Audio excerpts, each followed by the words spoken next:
PSC മിററിലേക്ക് എല്ലാവർക്കും സ്വാഗതം. ഇന്ന് നോക്കാൻ പോകുന്നത് ഇന്ത്യൻ സ്വാതന്ത്ര്യ സമരവുമായി ബന്ധപ്പെട്ട SCERTയിലെ സ്വതന്ത്ര ഇന്ത്യയുടെ വർത്തമാനം എന്ന 7ാമത്തെ ചാപ്റ്ററാണ്. ഈ ചാപ്റ്ററിൽ നിന്ന് വന്നിട്ടുള്ള PSCയുടെ ലേറ്റസ്റ്റ് ക്വസ്റ്റ്യൻ കൂടി നോക്കാം. ഒന്നാമത്തെ ക്വസ്റ്റ്യൻ, ഉർവശി ബട്ടാലിയയുടെ നിശബ്ദതയുടെ മറുവശം എന്ന കൃതി ഏത് ചരിത്ര സംഭവവുമായി ബന്ധപ്പെട്ടിരിക്കുന്നു? അടുത്ത ക്വസ്റ്റ്യൻ, ഹരിത വിപ്ലവവുമായി ബന്ധപ്പെട്ട് താഴെ പറയുന്നതിൽ ശരിയായത് ഏത്? ഭരണഘടനാ നിർമ്മാണ സമിതിയുമായി ബന്ധപ്പെട്ട താഴെ പറയുന്ന പ്രസ്താവനകളിൽ ശരിയായത് കണ്ടെത്തും.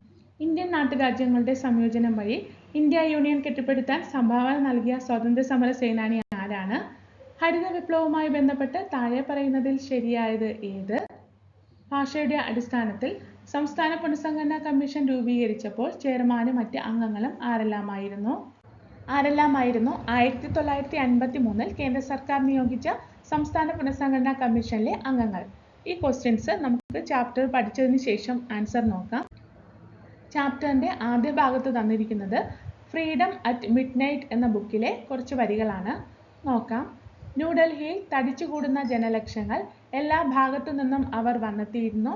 ഉല്ലാസത്തോടെ മണികൾ കിലുക്കിക്കൊണ്ട് നിരനിരയായി കുതിരവണ്ടികൾ, മരചക്രങ്ങളിൽ ഘടിപ്പിച്ച തട്ടുകളിൽ നിറയെ ജനങ്ങളെയും വലിച്ചുകൊണ്ടുവരുന്ന ജീനികളും കുളമ്പുകളുമൊക്കെ, ഓറഞ്ചും പച്ചയും വെള്ളയും നിറമുള്ള ചായം എന്നിവ തുടങ്ങുന്ന വരികളാണ് നമുക്ക് ചാപ്റ്ററിന്റെ ആദ്യ ഭാഗത്ത് തന്നിരിക്കുന്നത്. ഇത് Dominique Lapierre and Larry Collins എഴുതിയ ഫ്രീഡം അറ്റ് മിഡ്നൈറ്റ് എന്ന ബുക്കിൽ നിന്നാണ്. അപ്പോൾ ഇതാണ് ആ ബുക്ക്.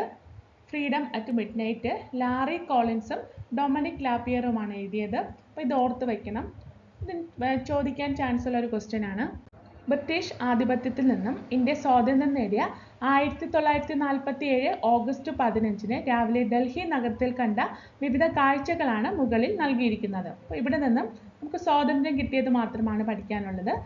1947 ഓഗസ്റ്റ് 15 ഇന്ത്യക്ക് സ്വാതന്ത്ര്യം കിട്ടിയപ്പോൾ അന്നത്തെ പത്രത്തിൽ വന്ന പ്രധാനമന്ത്രിയുടെ ഒരു സന്ദേശമായിരുന്നു ഇത്.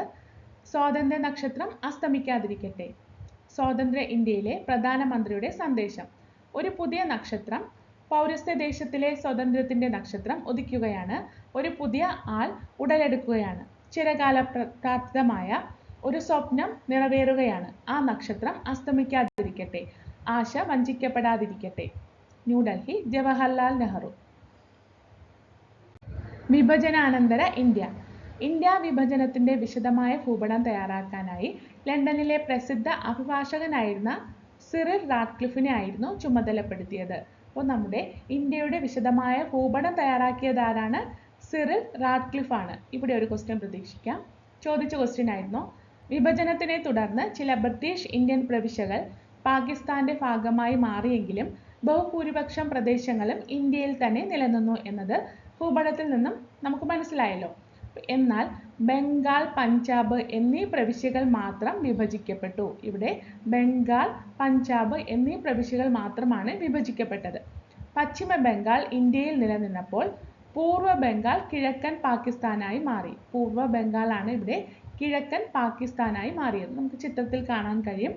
അതുപോലെ പൂർവ്വ പഞ്ചാബ് ഇന്ത്യയുടെയും പശ്ചിമ പഞ്ചാബ് പാകിസ്ഥാന്റെയും ഭാഗമായി. കൂടാതെ അസമിൽ നടത്തിയ ഹിതപരിശോധനയെ തുടർന്ന് സിൽഹെറ്റ് കിഴക്കൻ പാകിസ്ഥാന്റെ ഭാഗമായി. ഇനി ചോദിക്കാവുന്ന ഒരു ക്വസ്റ്റ്യൻ ആണ് സിൽഹെറ്റ് കിഴക്കൻ പാകിസ്ഥാന്റെ ഭാഗമായാണ് മാറിയത്. വളരെ ഇമ്പോർട്ടൻ്റ് ആണ്. ഇനി ചോദിക്കാനുള്ള ഒരു ക്വസ്റ്റ്യൻ ആണ്. സിൽഹെറ്റ് കിഴക്കൻ പാകിസ്ഥാന്റെ ഭാഗമായാണ് മാറിയത്. സിൽഹെറ്റിനെ കുറിച്ച് ഇവിടെ പറഞ്ഞിട്ടുണ്ട്. സിൽഹെറ്റും ഹിതപരിശോധനയും. ബ്രിട്ടീഷ് ഭരണകാലത്ത് അസം പ്രവിശ്യയുടെ ഭാഗമായിരുന്നു സിൽഹെറ്റ്. അപ്പോൾ സിൽഹെറ്റ് എന്തായിരുന്നു? ബ്രിട്ടീഷ് ഭരണകാലത്ത് അസം പ്രവിശ്യയുടെ ഭാഗമായിരുന്നു. 1947 മൗണ്ട് ബാറ്റൻ പദ്ധതി പഞ്ചാബിനെയും ബംഗാളിനെയും വിഭജിക്കപ്പെടുന്നതോടൊപ്പം സിൽഹെറ്റിൽ ഹിതപരിശോധന നടത്തുവാൻ ശുപാർശ ചെയ്യുകയും ചെയ്തു. തുടർന്ന് നടന്ന ഹിതപരിശോധനയുടെ ഫലമായി സിൽഹെറ്റിലെ ഭൂരിഭാഗം പ്രദേശങ്ങളും കിഴക്കൻ പാകിസ്ഥാനിലാണ് ചേരുന്നതിന് അനുകൂലമായ നിലപാടാണ് സ്വീകരിച്ചത്. സിൽഹെറ്റിലെ കരിംഗഞ്ച് പ്രദേശം മാത്രമാണ് അസം പ്രവിശ്യയുടെ ഭാഗമായി ഇന്ത്യയോടൊപ്പം നിലകൊണ്ടത്. അപ്പം ഇത് നമുക്ക് ചോദിക്കാവുന്ന ഒരു ക്വസ്റ്റ്യൻ ആണ്. സിൽഹെറ്റിലെ കരിംഗഞ്ച് പ്രദേശം മാത്രമാണ് അസം പ്രവിശ്യയുടെ ഭാഗമായി ഇന്ത്യയോടൊപ്പം നിലകൊണ്ടത്. ഇന്ത്യയുടെ സ്വാതന്ത്ര്യപ്രാപ്തിയെ ചരിത്രത്തിലെ ഏറ്റവും വലിയ ബന്ധം വിടർത്തൽ എന്നായിരുന്നു അന്നത്തെ പ്രമുഖ ദിനപത്രമായ മാഞ്ചസ്റ്റർ ഗാർഡിയൻ വിശേഷിപ്പിച്ചത്. അപ്പോൾ ഏത് പത്രത്തിലാണ് ഈ ഒരു സ്റ്റേറ്റ്മെന്റ് വന്നതെന്ന് ചോദിക്കാം. ഇന്ത്യയുടെ സ്വതന്ത്രപ്രാപ്തിയെ ചരിത്രത്തിലെ ഏറ്റവും വലിയ ബന്ധം വിടർത്തൽ എന്നായിരുന്നു അന്നത്തെ പ്രമുഖ ദിനപത്രമായ മാഞ്ചസ്റ്റർ ഗാർഡിയൻ, ഓർക്കണം, മാഞ്ചസ്റ്റർ ഗാർഡിയനിൽ വിശേഷിപ്പിച്ചത്. വിഭജനാനന്തരം പാകിസ്ഥാന്റെ ഭാഗമായ പടിഞ്ഞാറൻ പഞ്ചാബിൽ നിന്ന് ഹിന്ദുക്കളും സിഖുകാരും ഇന്ത്യയിലേക്ക് പലായനം ആരംഭിച്ചു. അതേസമയം ഇന്ത്യൻ പഞ്ചാബിൽ നിന്ന് മുസ്ലിങ്ങൾ പാകിസ്ഥാനിലേക്ക് നീങ്ങി. ബംഗാൾ വിഭജിതമായെങ്കിലും പഞ്ചാബിൽ സംഭവിച്ചതുപോലുള്ള ഒരു കൂട്ടപലായനം അവിടെ ഉണ്ടായില്ല. ഇതിന് കാരണമായ പ്രധാന ഘടകങ്ങളാണ് ചുവടെ ചേർക്കുന്നത്. ഇത് വളരെ ഇമ്പോർട്ടൻ്റ് ആണ്, സ്റ്റേറ്റ്മെന്റ് ആയിട്ട് ചോദിക്കാം. 1905 ബംഗാൾ വിഭജനത്തിനെതിരായ മുന്നേറ്റത്തിലൂടെ വളർന്ന മതനിരപേക്ഷതയിലൂന്നിയ ദേശീയത, ബംഗാൾ ജനതയുടെ ഭാഷാപരമായ ഐക്യം, ബ്രഹ്മപുത്ര നദിയും അവയുടെ പോഷക നദികളും ഇരു രാജ്യങ്ങളിലേക്കുമുള്ള പെട്ടെന്നുള്ള പലായനത്തിന് വിഘാതമായത്. അപ്പോൾ എന്തൊക്കെയാണ് കാരണമായത്? കൂട്ടപലായനത്തിന് കാരണമായത് എന്തൊക്കെയാണ്? 1905 ബംഗാൾ വിഭജനത്തിനെതിരായ മുന്നേറ്റത്തിലൂടെ വളർന്ന മതനിരപേക്ഷതയിലൂന്നിയ ദേശീയത, ബംഗാൾ ജനതയുടെ ഭാഷാപരമായ ഐക്യം, ബ്രഹ്മപുത്ര നദിയും അവയുടെ പോഷക നദികളും ഇരു രാജ്യങ്ങളിലേക്കുമുള്ള പെട്ടെന്നുള്ള പലായനത്തിന് വിഘായമായത്. റാഡ്ക്ലിഫ് വരച്ച അതിർത്തി രേഖ. ഇന്ത്യ പാക് വിഭജനത്തിന്റെ ഭാഗമായി അതിർത്തി രേഖ തയ്യാറാക്കിയ സിറിൽ റാഡ്ക്ലിഫ് അതിനു മുമ്പ് ഇന്ത്യ സന്ദർശിക്കുകയോ ഇന്ത്യയുടെ ഭൂമിശാസ്ത്രപരമായ സവിശേഷതകൾ മനസ്സിലാക്കുകയോ ചെയ്തിരുന്നില്ല. അങ്ങനെ ഇന്ത്യയെക്കുറിച്ച് യാതൊരു മുൻധാരണയുമില്ലാതെ വെറും 5 ആഴ്ച കൊണ്ട് അദ്ദേഹം തയ്യാറാക്കിയതാണ് റാഡ്ക്ലിഫ് രേഖ. ഇത് വളരെ പ്രധാനപ്പെട്ടതാണ്. വിഭജനം നോവായി മാറിയപ്പോൾ. ഇത് വായിക്കുകയാണെങ്കിൽ ക്ലാസ് ലെങ്തി ആകും. ഇതിൻ്റെ PDF ടെലഗ്രാം ചാനലിൽ ഉൾപ്പെടുത്തിയിട്ടുണ്ട്, വായിച്ച് മനസ്സിലാക്കുക. ഇതിൽ നിന്നുള്ള ഒരു ക്വസ്റ്റ്യൻ ആയിരുന്നു നമുക്ക് ലേറ്റസ്റ്റ് ആയിട്ട് ചോദിച്ചിട്ടുള്ളത്. The other side of silence എഴുതിയത് ഉർവശി ഭട്ടാലിയയാണ്. ക്വസ്റ്റ്യൻ ഇതായിരുന്നു: ഉർവശി ഭട്ടാലിയയുടെ നിശബ്ദതയുടെ മറുവശം എന്ന കൃതി ഏതു ചരിത്ര സംഭവവുമായി ബന്ധപ്പെട്ടിരിക്കുന്നു? ഇതായിരുന്നു ആ question. The silence of other side എന്ന ബുക്ക് നമുക്ക് മലയാളത്തിലോട്ട് ട്രാൻസ്ലേറ്റ് ചെയ്യുമ്പോൾ മൗനത്തിൻ്റെ മറുപുറം അല്ലെങ്കിൽ നിശബ്ദതയുടെ മറുവശം എന്നും പറയാം. ഈ ഗ്രന്ഥത്തിൽ ഉർവശി ഭൂട്ടാലിയ ഉദ്ധരിച്ച വാർത്തയാണ് 1947 ഏപ്രിൽ 15 സ്റ്റേറ്റ്സ്മാനിൽ പ്രസിദ്ധീകരിച്ചത്. ഇത് മുകളിൽ നൽകിയിരിക്കുന്ന ബുക്കിൻ്റെതാണ്. ഇത് ഓർത്തു വയ്ക്കണം. നിശബ്ദതയുടെ മറുവശം എന്ന് ചോദിക്കാം, മൗനത്തിൻ്റെ മറുപുറം എന്ന് ചോദിക്കാം, അല്ലെങ്കിൽ the silence of other side അതും ചോദിക്കാം. അപ്പോൾ ഇത് വളരെ ശ്രദ്ധിച്ച് പഠിക്കണം. വിഭജന കാലത്ത് പഞ്ചാബിലെ ജനങ്ങൾക്ക് സമാനമായ നിരവധി ദുരനുഭവങ്ങൾ നേരിടേണ്ടി വന്നു. ഉറ്റവരെ നഷ്ടപ്പെട്ട ഓർമ്മകൾ ആ പ്രദേശങ്ങളിൽ ജീവിക്കുന്ന ജനങ്ങളിൽ ഇന്നും കാണാൻ കഴിയും. അവരുടെ മനോഭാവവും അഭിപ്രായങ്ങളും രൂപീകരിക്കുന്നതിൽ ഈ ഓർമ്മകൾ ഇന്നും സ്വാധീനം ചെലുത്തുന്നുണ്ട്.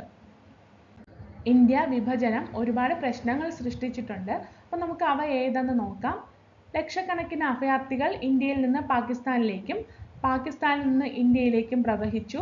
വ്യാപകമായ ആക്രമണങ്ങൾ ഉണ്ടാവുകയും 10,000 കൊല്ലപ്പെടുകയും ചെയ്തു. കൊൽക്കത്ത, ഡൽഹി, ലാഹോർ തുടങ്ങിയ സ്ഥലങ്ങളിൽ വർഗീയ ലഹളകൾ പൊട്ടിപ്പുറപ്പെട്ടു. ഒട്ടേറെ സ്ത്രീകൾക്ക് മാനഹാനി സംഭവിച്ചു. നിരവധി സ്ത്രീകളും കുട്ടികളും തട്ടിക്കൊണ്ടുപോകലിന് ഇരകളായി. ഈ രാഷ്ട്രപിതാവ് രക്തസാക്ഷിയായി. നമ്മുടെ ജീവിതത്തിൽ നിന്ന് പ്രകാശം മാഞ്ഞു പോയിരിക്കുന്നു. എവിടെയും ഇരുട്ടാണ്. പ്രകാശം പൊലിഞ്ഞെന്നാണോ ഞാൻ പറഞ്ഞത്? എനിക്ക് തെറ്റുപറ്റി. പ്രകാശിച്ചിരുന്നത് ഒരു സാധാരണ ദീപമായിരുന്നില്ല. 1000 വർഷങ്ങൾക്കു ശേഷവും അതിവിടെ പ്രകാശം ചൊരിയും. നൂറ്റാണ്ടുകളിലൂടെ 1000 ഹൃദയങ്ങൾക്ക് അത് ആശ്വാസം പകർന്നുകൊണ്ടിരിക്കും. മഹാത്മാഗാന്ധിയുടെ രക്തസാക്ഷിത്വം അറിയിച്ചുകൊണ്ട് അന്നത്തെ പ്രധാനമന്ത്രിയായ ജവഹർലാൽ നെഹ്റു രാഷ്ട്രത്തെ അഭിസംബോധന ചെയ്ത് നടത്തിയ പ്രസംഗത്തിൽ നിന്നെടുത്ത ഒരു ഭാഗമാണ് നേരത്തെ വായിച്ചത്. ഹിന്ദു മുസ്ലിം ഐക്യത്തിനായി പ്രയത്നിച്ച ഗാന്ധിജിയെ ന്യൂഡൽഹിയിലെ ബിർള ഹൗസ് അങ്കണത്തിൽ വെച്ച്, അപ്പോൾ എവിടെയായിരുന്നു? ന്യൂഡൽഹിയിലെ ബിർള ഹൗസ് അങ്കണത്തിൽ വെച്ച് 1948 ജനുവരി 30 വർഗീയവാദിയായ നാഥുറാം വിനായക ഗോഡ്സെ വെടിവെച്ച് കൊലപ്പെടുത്തി. വളരെ ഇമ്പോർട്ടൻ്റ് ആണ്. ഹിന്ദു മുസ്ലിം ഐക്യത്തിനായി പ്രയത്നിച്ച ഗാന്ധിജിയെ ന്യൂഡൽഹിയിലെ ബിർള ഹൗസ് അങ്കണത്തിലാണ്. ന്യൂഡൽഹിയിലെ ബിർള ഹൗസ് അങ്കണത്തിൽ വെച്ച് 1948 ജനുവരി 30, ഓർക്കണം, 1948 ജനുവരി 30 വർഗീയവാദിയായ നാഥുറാം വിനായക് ഗോഡ്സെയാണ് വെടിവെച്ച് കൊലപ്പെടുത്തിയത്. ഗാന്ധിജിയുടെ രക്തസാക്ഷിത്വവുമായി ബന്ധപ്പെട്ട പത്രവാർത്തകളും ചിത്രങ്ങളുമാണ് ഈ തന്നിരിക്കുന്നത്. ഗാന്ധിജിയുടെ ഭൗതിക ശരീരം വഹിച്ചുകൊണ്ടുള്ള വിലാപയാത്രയാണ് ഈ കാണിച്ചിരിക്കുന്നത്. ഭരണഘടനയിലേക്കുള്ള പടവുകൾ. ആധുനിക ഇന്ത്യയുടെ നിർമ്മാണത്തിന് അടിത്തറ പാകിയത് ഭരണഘടനാ രൂപീകരണത്തിലൂടെയായിരുന്നു. 1946 ഡിസംബർ 13 ഭരണഘടനാ നിർമ്മാണ സഭയുടെ പ്രവർത്തനം ഔപചാരികമായി ആരംഭിച്ചു. അപ്പോൾ ഭരണഘടനയുടെ നിർമ്മാണ പ്രവർത്തനം ആരംഭിച്ചതെന്നാണ് 1946 ഡിസംബർ 13, ഓർക്കണം. ജവഹർലാൽ നെഹ്റു അവതരിപ്പിച്ച ലക്ഷ്യപ്രമേയം 1947 ജനുവരി 22 ഭരണഘടനാ നിർമ്മാണ സഭ അംഗീകരിച്ചു. ജവഹർലാൽ നെഹ്റു അവതരിപ്പിച്ച ലക്ഷ്യപ്രമേയം ഭരണഘടനാ നിർമ്മാണ സഭ എന്നാണ് 1947 ജനുവരി 22. വളരെ പ്രധാനപ്പെട്ടതാണ്. തുടർന്ന് 1949 നവംബർ 26 ഭരണഘടനാ നിർമ്മാണ സഭ പുതിയ ഭരണഘടനയ്ക്ക് അംഗീകാരം നൽകി. അപ്പോൾ ഭരണഘടനാ നിർമ്മാണ സഭ പുതിയ ഭരണഘടനയ്ക്ക് അംഗീകാരം നൽകിയതെന്നാണ് 1949 നവംബർ 26. വളരെ പ്രധാനമാണ്.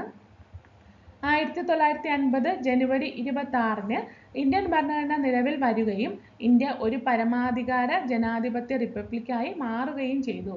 അപ്പോൾ ഇന്ത്യൻ ഭരണഘടന നിലവിൽ വന്നതെന്ന് ചോദിച്ചാൽ 1950 ജനുവരി 26 ഭരണഘടനാ നിർമ്മാണ സഭ പുതിയ ഭരണഘടനയ്ക്ക് അംഗീകാരം നൽകിയതെന്നാണ് എന്ന ചോദ്യമുണ്ടായാൽ 1949 നവംബർ 26. ഭരണഘടനാ പ്രകാരം 1951-52 നടന്ന സ്വതന്ത്ര ഇന്ത്യയിലെ ആദ്യ പൊതു തിരഞ്ഞെടുപ്പിന്റെ അടിസ്ഥാനത്തിൽ ഇന്ത്യയിൽ ഒരു പാർലമെന്ററി ജനാധിപത്യ സംവിധാനം നിലവിൽ വന്നു. അപ്പോൾ ഇന്ത്യയിൽ ഒരു പാർലമെന്ററി ജനാധിപത്യ സംവിധാനം നിലവിൽ വന്നത് എന്നാണെന്ന് ചോദിക്കും. 1951, ഓർത്തു വയ്ക്കണം. സ്വതന്ത്ര ഇന്ത്യ നേരിട്ട വെല്ലുവിളികൾ. കോളനിവൽക്കരണത്തിന്റെ പ്രത്യാഘാതങ്ങൾ അനുഭവിച്ചിരുന്ന ഇന്ത്യ സ്വതന്ത്രമായപ്പോൾ നിരവധി വെല്ലുവിളികൾ നേരിടേണ്ടി വന്നു. അവയിൽ പ്രധാനപ്പെട്ടവ ഏതൊക്കെയാണെന്ന് പരിശോധിക്കാം. അഭയാർത്ഥികളുടെ പുനരധിവാസം, നാട്ടുരാജ്യങ്ങളുടെ സംയോജനം, പോർച്ചുഗീസ് ഫ്രഞ്ച് അധീന പ്രദേശങ്ങളുടെ കൂട്ടിച്ചേർക്കൽ, ഭാഷാടിസ്ഥാനത്തിലുള്ള സംസ്ഥാനങ്ങളുടെ പുനഃസംഘടന, ഇന്ത്യൻ സമ്പദ്ഘടന ശക്തിപ്പെടുത്തൽ, സ്വതന്ത്രമായ ഒരു വിദേശ നയം രൂപപ്പെടുത്തൽ. ഈ വെല്ലുവിളികൾ നേരിടുന്നതിനായി ഇന്ത്യ ഗവൺമെന്റ് സ്വീകരിച്ച നടപടികൾ വിശദമായി പരിശോധിക്കാം. ഇത് സ്റ്റേറ്റ്മെന്റ് ആയിട്ട് ചോദിക്കാവുന്നതാണ്. ഇത് നന്നായിട്ട് പഠിച്ചു വയ്ക്കണം. അഭയാർത്ഥികളുടെ പുനരധിവാസം. വിഭജനാനന്തരം പാകിസ്ഥാനിൽ നിന്നുള്ള 60 ലക്ഷത്തിലധികം ജനങ്ങൾ ഇന്ത്യയിൽ അഭയാർത്ഥികളായി മാറി. ഈ അഭയാർത്ഥികളെ പുനരധിവസിപ്പിക്കാനുള്ള നടപടികൾ ഗവൺമെന്റ് സ്വീകരിച്ചു. 1951 ആയപ്പോഴേക്കും പടിഞ്ഞാറൻ പാകിസ്ഥാനിൽ നിന്നുള്ള അഭയാർത്ഥി പ്രശ്നം പൂർണ്ണമായും പരിഹരിക്കാൻ സാധിച്ചു. വിഭജന കാലത്ത് കിഴക്കൻ പാകിസ്ഥാനിൽ നിന്നുള്ള അഭയാർത്ഥി പ്രവാഹം താരതമ്യേന കുറവായിരുന്നു. എങ്കിലും പിൽക്കാലത്ത് കിഴക്കൻ പാകിസ്ഥാനും പടിഞ്ഞാറൻ പാകിസ്ഥാനും തമ്മിലുള്ള സംഘർഷങ്ങൾ മൂലം കിഴക്കൻ പാകിസ്ഥാനിൽ നിന്നും ഇന്ത്യയിലേക്കുള്ള അഭയാർത്ഥി പ്രവാഹം തുടർന്നുകൊണ്ടേയിരുന്നു. 1971 ബംഗ്ലാദേശിന്റെ രൂപീകരണത്തോടെയാണ് ഈ അഭയാർത്ഥി പ്രശ്നം താൽക്കാലികമായെങ്കിലും പരിഹരിക്കാനായത്. ബംഗ്ലാദേശിന്റെ രൂപീകരണം എന്നായിരുന്നു. 1971 ബംഗ്ലാദേശ് രൂപീകരണം നടന്നത്. ഈ വർഷം വളരെ പ്രധാനപ്പെട്ടതാണ്, ഓർത്തു വയ്ക്കണം. ബംഗ്ലാദേശ് രൂപീകരണവുമായി ബന്ധപ്പെട്ട പോയിന്റ്സ് ആണ് നൽകിയിരിക്കുന്നത്. 1947 ഓഗസ്റ്റ് 15 ഇന്ത്യയിൽ ബ്രിട്ടീഷ് ഭരണം അവസാനിച്ചപ്പോൾ ഇന്നത്തെ ബംഗ്ലാദേശ് ഉൾപ്പെടുന്ന ഭാഗം കിഴക്കൻ പാകിസ്ഥാൻ എന്നാണ് അറിയപ്പെട്ടിരുന്നത്. ചോദിക്കാം, ബംഗ്ലാദേശ് ഉൾപ്പെടുന്ന ഭാഗം എന്താണ് അറിയപ്പെട്ടിരുന്നത്? കിഴക്കൻ പാകിസ്ഥാൻ എന്നാണ് അറിയപ്പെട്ടിരുന്നത്. പടിഞ്ഞാറൻ പാകിസ്ഥാനിൽ നിന്ന് വിവേചനം നേരിട്ട കിഴക്കൻ പാകിസ്ഥാൻ 1971 സ്വാതന്ത്ര്യം നേടി ബംഗ്ലാദേശ് എന്ന രാജ്യമായി മാറി. ഇത് വളരെ പ്രധാനപ്പെട്ടതാണ്. നാട്ടുരാജ്യങ്ങളുടെ സംയോജനം. 1947 ഇന്ത്യൻ സ്വാതന്ത്ര്യ നിയമപ്രകാരം, ഓർത്തു വയ്ക്കണം, ഇന്ത്യൻ സ്വാതന്ത്ര്യ നിയമം എന്നായിരുന്നു. 1947 തന്നെയായിരുന്നു വർഷം, ഓർക്കണം. 1947 ഇന്ത്യൻ സ്വാതന്ത്ര്യ നിയമപ്രകാരം ഇന്ത്യയിലെ 565 നാട്ടുരാജ്യങ്ങൾക്ക് സ്വതന്ത്ര ഇന്ത്യയിലോ പാകിസ്ഥാനിലോ ചേരുവാനോ സ്വതന്ത്ര രാജ്യങ്ങളായി നിലനിൽക്കാനോ അധികാരമുണ്ടായിരുന്നു. അപ്പോൾ ഇന്ത്യയിൽ എത്ര നാട്ടുരാജ്യങ്ങളാണ് നിലനിന്നിരുന്നത്? 565 ചോദിക്കാൻ ചാൻസ് ഉള്ള ഒരു ക്വസ്റ്റ്യൻ ആണ്. നാട്ടുരാജ്യങ്ങളെ ഇന്ത്യൻ യൂണിയനിൽ ലയിപ്പിക്കുക എന്നത് രാജ്യത്തെ സംബന്ധിച്ചിടത്തോളം ശ്രമകരമായ ഒരു ദൗത്യമായിരുന്നു. ഈ ദൗത്യം വിജയകരമായി പൂർത്തിയാക്കിയത് ആഭ്യന്തര മന്ത്രിയായിരുന്ന സർദാർ വല്ലഭായ് പട്ടേലും സ്റ്റേറ്റ് ഡിപ്പാർട്ട്മെന്റിന്റെ സെക്രട്ടറി ആയിരുന്ന BP മേനോനും നയിച്ച സംഘമായിരുന്നു. അപ്പോൾ ഇത് ലേറ്റസ്റ്റ് ആയിട്ട് ചോദിച്ചൊരു ക്വസ്റ്റ്യൻ ആയിരുന്നു. സർദാർ വല്ലഭായ് പട്ടേൽ ലയന കരാറിൽ, അതായത് ഇൻസ്ട്രുമെന്റ് ഓഫ് അക്സഷൻ ഒപ്പുവെച്ച് ഇന്ത്യൻ യൂണിയനിൽ ചേരാൻ അവർ എല്ലാ നാട്ടുരാജ്യങ്ങളെയും ക്ഷണിച്ചു. എന്നാൽ ജുനഗഡ്, കാശ്മീർ, തിരുവിതാംകൂർ, ഹൈദരാബാദ് എന്നീ നാട്ടുരാജ്യങ്ങളിലെ ഭരണാധികാരികൾ ഇന്ത്യൻ യൂണിയനിൽ ചേരാൻ വിസമ്മതിച്ചു. ഈ നാട്ടുരാജ്യങ്ങളെ അനുരഞ്ജന ചർച്ചകളിലൂടെയും സൈനിക നടപടികളിലൂടെയുമാണ് ഇന്ത്യൻ യൂണിയനിൽ ലയിപ്പിച്ചത്. ഇന്ത്യൻ യൂണിയനിൽ ചേർക്കപ്പെട്ട നാട്ടുരാജ്യങ്ങളിലെ ഭരണാധികാരികൾക്ക് പ്രിവി പേഴ്സ് അനുവദിച്ചു നൽകി. അപ്പോൾ ഇത് വളരെ ഇമ്പോർട്ടൻ്റ് ആണ്. ജുനഗഡ്, കാശ്മീർ, തിരുവിതാംകൂർ, ഹൈദരാബാദ് എന്നീ നാട്ടുരാജ്യങ്ങളിലാണ് ഭരണാധികാരികൾ ഇന്ത്യൻ യൂണിയനിൽ ചേരാൻ വിസമ്മതിച്ച് നിന്നത്. അപ്പോൾ ഇതും എക്സാമിന് ചോദിക്കുന്നതാണ്. ഇനി എന്താണ് പ്രിവി പേഴ്സ് എന്ന് നോക്കാം. ഇന്ത്യൻ യൂണിയനിൽ ലയിപ്പിക്കുന്നതിന്റെ ഭാഗമായി നാട്ടുരാജ്യങ്ങളിലെ രാജാക്കന്മാരുമായി ചില കരാറുകളിൽ ഇന്ത്യ ഗവൺമെന്റ് ഒപ്പുവെച്ചു. ഇതിനെ തുടർന്ന് രാജാക്കന്മാർക്ക് അധികാരവും വരുമാനവും നഷ്ടപ്പെട്ടു. ഇത് പരിഹരിക്കുന്നതിനായി ഈ നാട്ടുരാജ്യങ്ങളിലെ ഭരണകുടുംബങ്ങൾക്ക് സർക്കാർ സാമ്പത്തിക സഹായമായി ഒരു നിശ്ചിത തുക നൽകി. ഇതാണ് പ്രിവി പേഴ്സ് എന്നറിയപ്പെടുന്നത്. എന്താണ് പ്രിവി പേഴ്സ്? ഇന്ത്യൻ യൂണിയനിൽ ലയിപ്പിക്കുന്നതിന്റെ ഭാഗമായിട്ട് നാട്ടുരാജ്യങ്ങളിലെ രാജാക്കന്മാരുമായി ചില കരാറുകളിൽ ഇന്ത്യ ഗവൺമെന്റ് ഒപ്പുവെച്ചിരുന്നു. ഇതിനെ തുടർന്ന് രാജാക്കന്മാർക്ക് അധികാരവും വരുമാനവും നഷ്ടപ്പെട്ടു. ഇത് പരിഹരിക്കുന്നതിനായി ഈ നാട്ടുരാജ്യങ്ങളിലെ ഭരണകുടുംബങ്ങൾക്ക് സർക്കാർ സാമ്പത്തിക സഹായമായി ഒരു നിശ്ചിത തുക നൽകി. ഇതാണ് പ്രിവി പേഴ്സ് എന്നറിയപ്പെടുന്നത്. ഇതിനായി ഭീമമായ തുക സർക്കാരിന് ചെലവായിരുന്നു. 1971 ഇന്ദിരാഗാന്ധി പ്രധാനമന്ത്രിയായിരുന്ന കാലഘട്ടത്തിൽ ഭരണഘടനയുടെ 26ാം ഭേദഗതി പ്രകാരം പ്രിവി പേഴ്സ് നൽകുന്നത് നിർത്തലാക്കി. അപ്പോൾ വളരെ ഇമ്പോർട്ടൻ്റ് ആയിട്ടുള്ള പോയിന്റ്സ് ആണിത്. പ്രിവി പേഴ്സ് എന്നാണ് നിർത്തലാക്കിയത്? 1971 ഇന്ദിരാഗാന്ധി പ്രധാനമന്ത്രിയായിരുന്ന കാലഘട്ടത്തിൽ ഭരണഘടനയുടെ 26ാം ഭേദഗതി പ്രകാരമാണ് പ്രിവി പേഴ്സ് നിർത്തലാക്കിയത്. ഇനി ചോദിക്കാൻ ചാൻസ് ഉള്ള ഒരു ക്വസ്റ്റ്യൻ ആണ്. നന്നായിട്ട് മനസ്സിലാക്കുക. ഫ്രഞ്ച് പോർച്ചുഗീസ് അധീന പ്രദേശങ്ങളുടെ മോചനം. 1947 ഇന്ത്യ ബ്രിട്ടീഷുകാരിൽ നിന്ന് സ്വതന്ത്രമായതിനു ശേഷവും രാജ്യത്തെ ചില പ്രദേശങ്ങൾ വിദേശ ശക്തികളായ പോർച്ചുഗീസുകാരുടെയും ഫ്രഞ്ചുകാരുടെയും അധീനതയിലായിരുന്നു.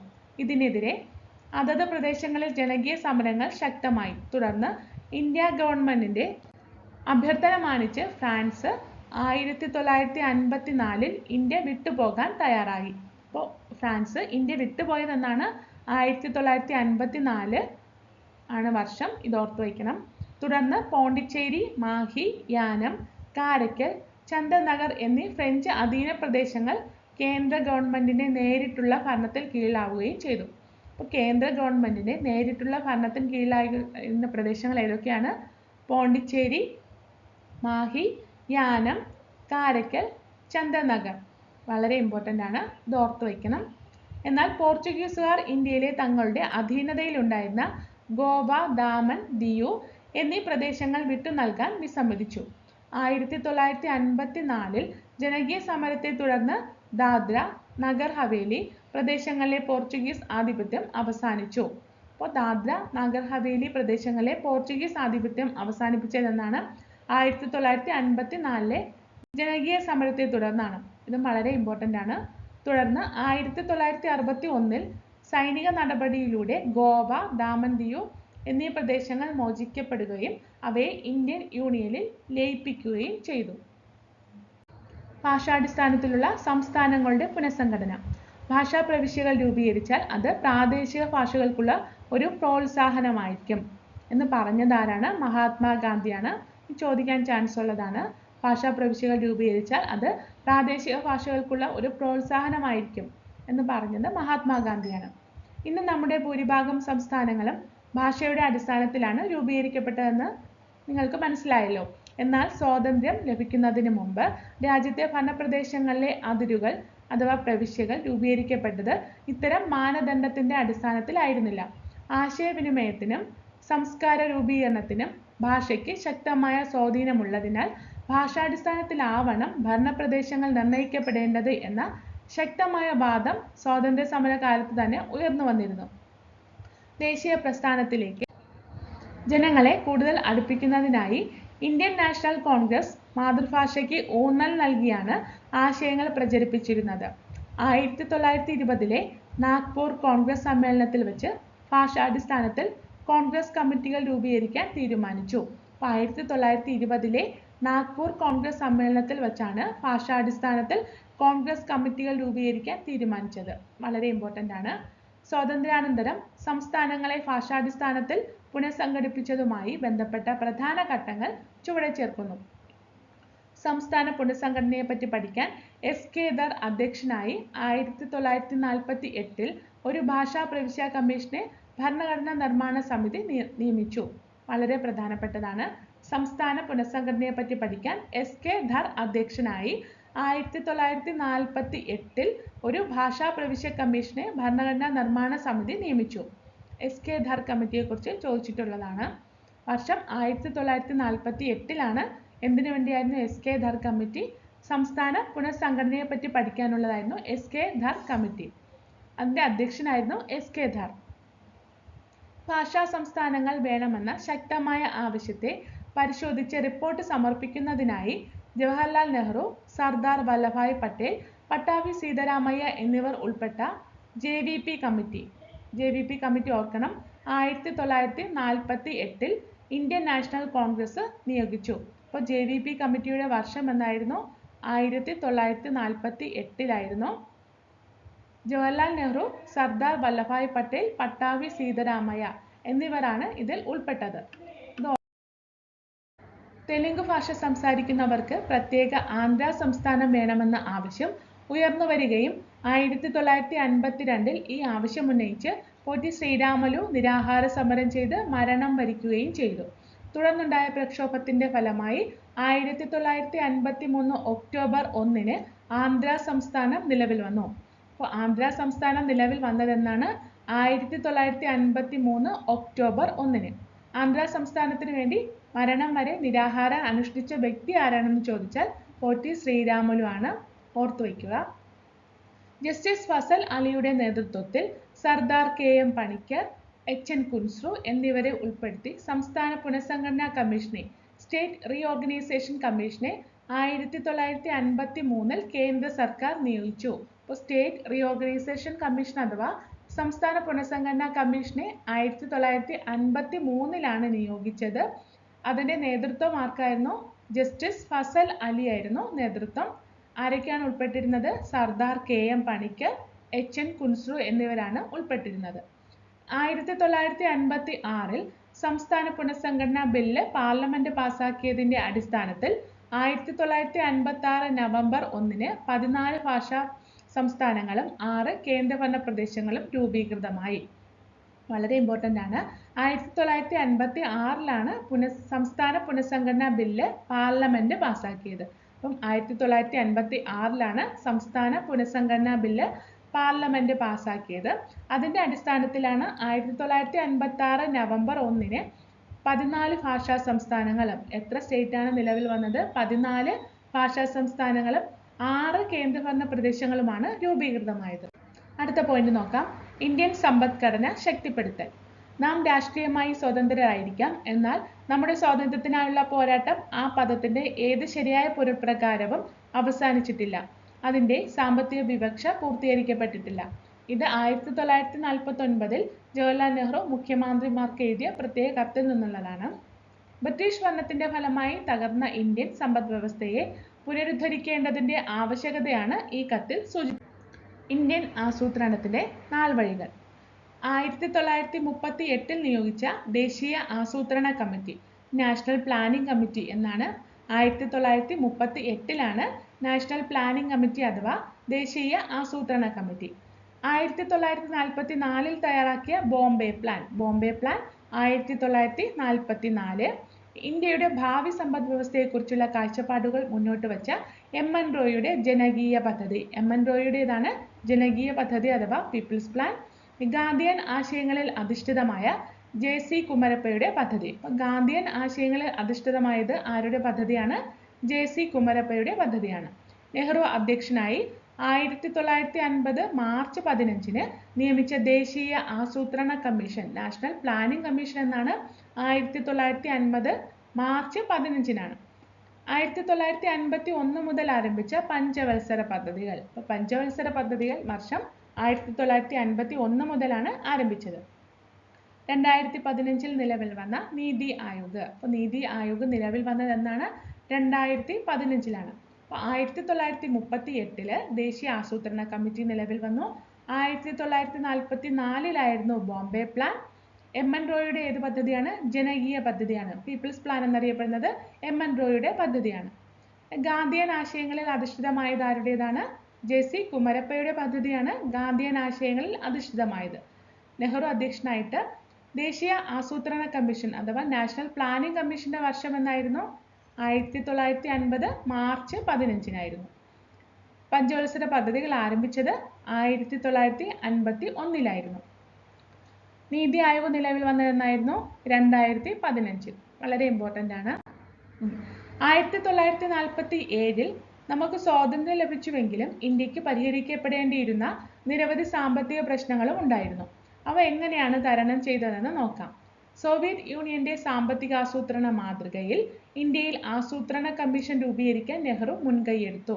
സോവിയറ്റ് യൂണിയന്റെ അഥവാ USSRന്റെ സാമ്പത്തികാസൂത്രണ മാതൃകയിലാണ് ഇന്ത്യയിൽ ആസൂത്രണ കമ്മീഷൻ രൂപീകരിക്കാൻ നെഹ്റു മുൻകൈയെടുത്തത്. തൽഫലമായി സ്വാതന്ത്ര്യാനന്തര ഇന്ത്യ പൊതുമേഖലയ്ക്ക് പ്രാധാന്യം നൽകുന്ന ഒരു മിശ്ര സമ്പദ് വ്യവസ്ഥയാണ് പിന്തുടർന്നത്. വളരെ ഇമ്പോർട്ടൻ്റ് ആണ്. ഇന്ത്യയിൽ എന്താണ് പിന്തുടർന്നത്? മിശ്ര സമ്പദ് വ്യവസ്ഥയാണ്. പൊതുമേഖലയ്ക്ക് പ്രാധാന്യം നൽകുന്ന ഒരു മിശ്ര സമ്പദ് വ്യവസ്ഥയ്ക്കാണ് ഇന്ത്യ പിന്തുടർന്നത്. സ്വതന്ത്ര ഇന്ത്യയുടെ പ്രധാന പ്രശ്നങ്ങൾ ഭക്ഷ്യദൗർലഭ്യവും ദാരിദ്ര്യവുമായിരുന്നു. സ്വതന്ത്ര ഇന്ത്യയുടെ പ്രധാന പ്രശ്നങ്ങൾ എന്തൊക്കെയായിരുന്നു? ഭക്ഷ്യദൗർലഭ്യവും ദാരിദ്ര്യവുമായിരുന്നു. ഇതിനെ മറികടക്കുന്നതിനായാണ് ഒന്നാം പഞ്ചവത്സര പദ്ധതി കാർഷിക വികസനത്തിന് ഊന്നൽ നൽകിയത്. അപ്പോൾ ഭക്ഷ്യദൗർലഭ്യവും ദാരിദ്ര്യവും മറികടക്കാനായിരുന്നു ഒന്നാം പഞ്ചവത്സര പദ്ധതിയിൽ കാർഷിക വികസനത്തിന് ഊന്നൽ നൽകിയത്. കാർഷിക വ്യാവസായിക മേഖലകളുടെ അഭിവൃദ്ധിക്കായി ജലസേചന സൗകര്യവും ഊർജോൽപാദനവും ആവശ്യമായിരുന്നു. അതിനായി രാജ്യത്തിന്റെ വിവിധ ഭാഗങ്ങളിൽ അണക്കെട്ടുകൾ നിർമ്മിക്കാൻ ശ്രമം ആരംഭിച്ചു.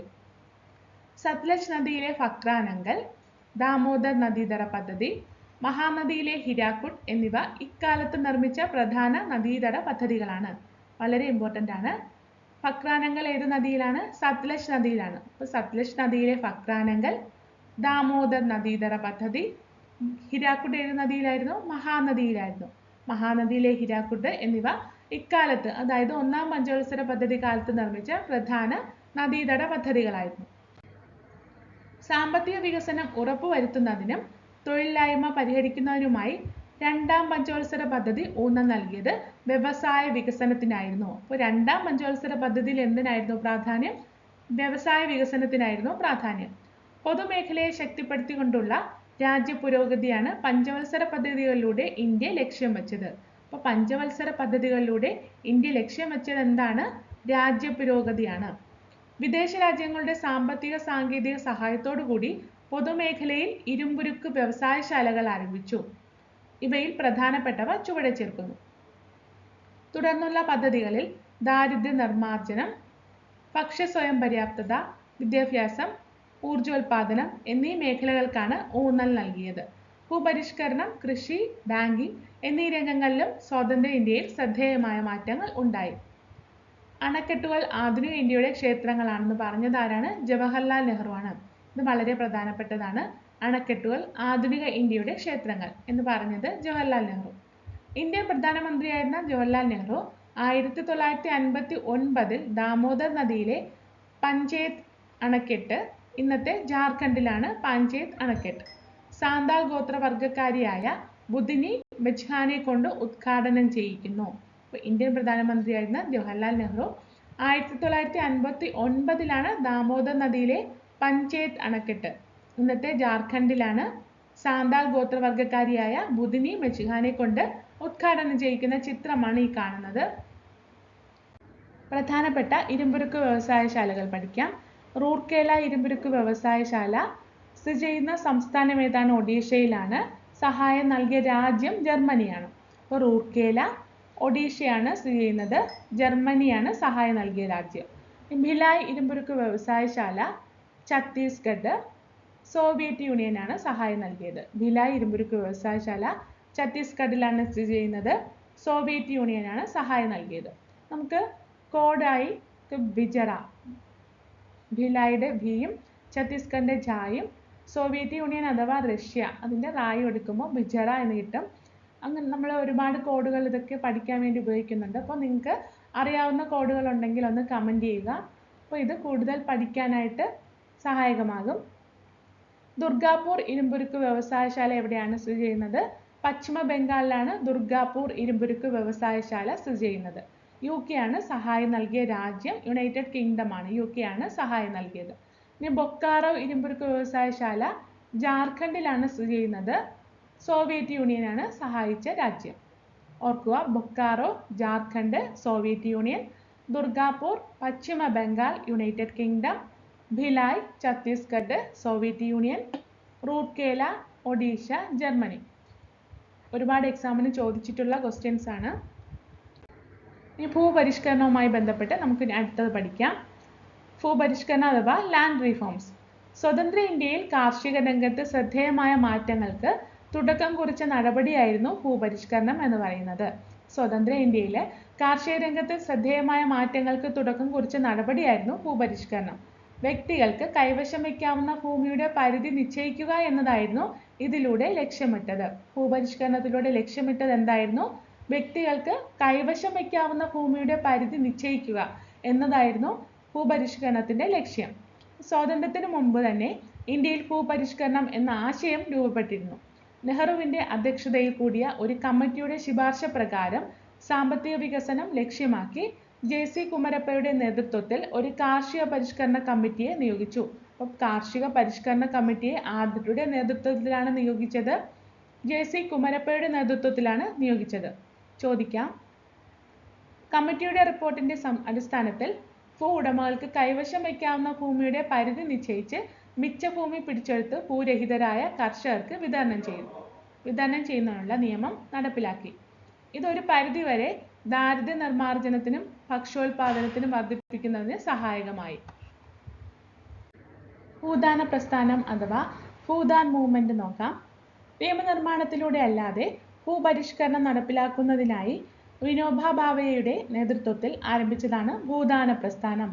ഭൂദാന പ്രസ്ഥാനം ആരംഭിച്ചത് ആരുടെ നേതൃത്വത്തിലാണ്? വിനോബ ഭാവെയുടെ നേതൃത്വത്തിലാണ്. വിനോബ ഭാവെയും അനുയായികളും ഗ്രാമങ്ങൾ തോറും പദയാത്രകൾ നടത്തി വൻകിട ഭൂ ഉടമകളെ അവരുടെ കൈവശമുള്ള ഭൂമിയുടെ 1/6 ഭൂദാനമായി നൽകുന്നതിന് പ്രേരിപ്പിക്കുകയും അങ്ങനെ ലഭിച്ച ഭൂമി ഭൂരഹിതർക്ക് വിതരണം ചെയ്യുകയും ചെയ്തു. ഭൂപരിഷ്കരണ നിയമങ്ങൾ നിലവിൽ വന്നതോടെ ഭൂദാന പ്രസ്ഥാനത്തിന്റെ പ്രസക്തി കുറഞ്ഞു. ഭക്ഷ്യോൽപാദനം വിപ്ലവങ്ങളിലൂടെ. ഭക്ഷ്യോൽപാദന മേഖലയിൽ സ്വയം പര്യാപ്തത കൈവരിക്കാൻ 1960 മുതൽ ഇന്ത്യ നടപ്പിലാക്കിയ പദ്ധതികൾ ഈ മേഖലയിൽ വലിയ മാറ്റങ്ങൾ സൃഷ്ടിച്ചതിനാൽ അവയെ വിപ്ലവങ്ങൾ എന്ന് വിളിക്കുന്നു. രാഷ്ട്ര നേതാക്കളുടെയും ശാസ്ത്രജ്ഞരുടെയും കൂട്ടായ പരിശ്രമമാണ് ഭക്ഷ്യ സ്വയം പര്യാപ്തത നേടുവാൻ ഇന്ത്യയെ സഹായിച്ചത്. കാർഷിക മേഖലയുടെ പുരോഗതിയും ഭക്ഷ്യോൽപാദന രംഗത്തെ സ്വയം പര്യാപ്തതയും ലക്ഷ്യമാക്കിയാണ് ഹരിത വിപ്ലവം ആരംഭിച്ചത്. അത്യുൽപാദന ശേഷിയുള്ള വിത്തിനങ്ങൾ, ജലസേചന സൗകര്യങ്ങൾ, രാസവളം, കീടനാശിനികൾ, അത്യാധുനിക യന്ത്രങ്ങൾ എന്നിവ ഉപയോഗപ്പെടുത്തി ചുരുങ്ങിയ കാലം കൊണ്ട് കാർഷിക മേഖലയിൽ കൈവരിച്ച മാറ്റങ്ങളാണ് ഹരിത വിപ്ലവം എന്നറിയപ്പെടുന്നത്. അപ്പോൾ ഹരിത വിപ്ലവത്തിന്റെ ലക്ഷ്യങ്ങൾ എന്തൊക്കെയായിരുന്നു? കാർഷിക മേഖലയുടെ പുരോഗതിയും ഭക്ഷ്യോൽപാദന രംഗത്തെ സ്വയം പര്യാപ്തതയുമാണ് ഹരിത വിപ്ലവത്തിന്റെ ലക്ഷ്യങ്ങൾ. 1960 മുതൽ 1970 വരെയും 1970 മുതൽ 80 വരെയുമുള്ള 2 ഘട്ടങ്ങളിലായാണ് ഹരിത വിപ്ലവം നടക്കുന്നത്. അപ്പോൾ ഇത് ഓർത്തു വയ്ക്കണം. 1960 മുതൽ 1970 വരെയും 1970 മുതൽ 1980 വരെയുമായ 2 ഘട്ടങ്ങളിലാണ് ഹരിത വിപ്ലവം നടന്നത്. ഡോക്ടർ MS സ്വാമിനാഥൻ ഇന്ത്യയിലെ ഹരിത വിപ്ലവത്തിന്റെ പിതാവായി അറിയപ്പെടുന്നു. വളരെ ഇമ്പോർട്ടൻ്റ് ആണ്. ഡോക്ടർ MS സ്വാമിനാഥനെയാണ് ഇന്ത്യയിലെ ഹരിത വിപ്ലവത്തിന്റെ പിതാവായി അറിയപ്പെടുന്നത്. ഹരിത വിപ്ലവത്തെ തുടർന്ന് പാലിന്റെയും പാൽ ഉൽപ്പന്നങ്ങളുടെയും വർധനവ് ലക്ഷ്യമിട്ട് നടപ്പിലാക്കിയ ധവള വിപ്ലവം അഥവാ വൈറ്റ് റവല്യൂഷൻ മത്സ്യ ഉൽപാദന മേഖലയുടെ പുരോഗതി ലക്ഷ്യമാക്കിയുള്ള നീല വിപ്ലവവും അഥവാ ബ്ലൂ റവല്യൂഷൻ ഇന്ത്യയിൽ വിജയകരമായി നടപ്പിലാക്കി. ഇതിലൂടെ രാജ്യത്ത് നിരവധി തൊഴിലവസരങ്ങൾ സൃഷ്ടിക്കാനും രാജ്യത്തിന്റെ സാമ്പത്തിക വളർച്ച ഉറപ്പാക്കാനും സാധിച്ചു. വൈറ്റ് റവല്യൂഷൻ അഥവാ ധവള വിപ്ലവം എന്തായിരുന്നു? പാലിന്റെയും പാൽ ഉൽപ്പന്നങ്ങളുടെയും വർധനവ് ലക്ഷ്യമിട്ട് നടപ്പിലാക്കിയ വിപ്ലവമായിരുന്നു ധവള വിപ്ലവം.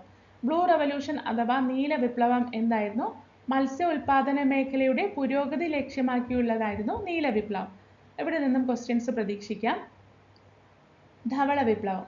മലയാളിയായ ഡോക്ടർ വർഗീസ് കുര്യന്റെ നേതൃത്വത്തിൽ ഇന്ത്യയിൽ പാൽ ഉൽപാദനത്തിൽ സമൂലമായ മാറ്റങ്ങൾക്ക് ധവള വിപ്ലവത്തിലൂടെ തുടക്കം കുറിച്ചു.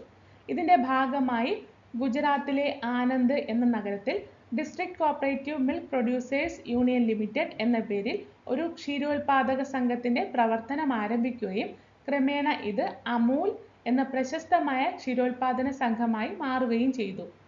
അമൂൽ എന്താണ്? ആനന്ദ് മിൽക്ക് യൂണിയൻ ലിമിറ്റഡ് ആണ് അമൂൽ.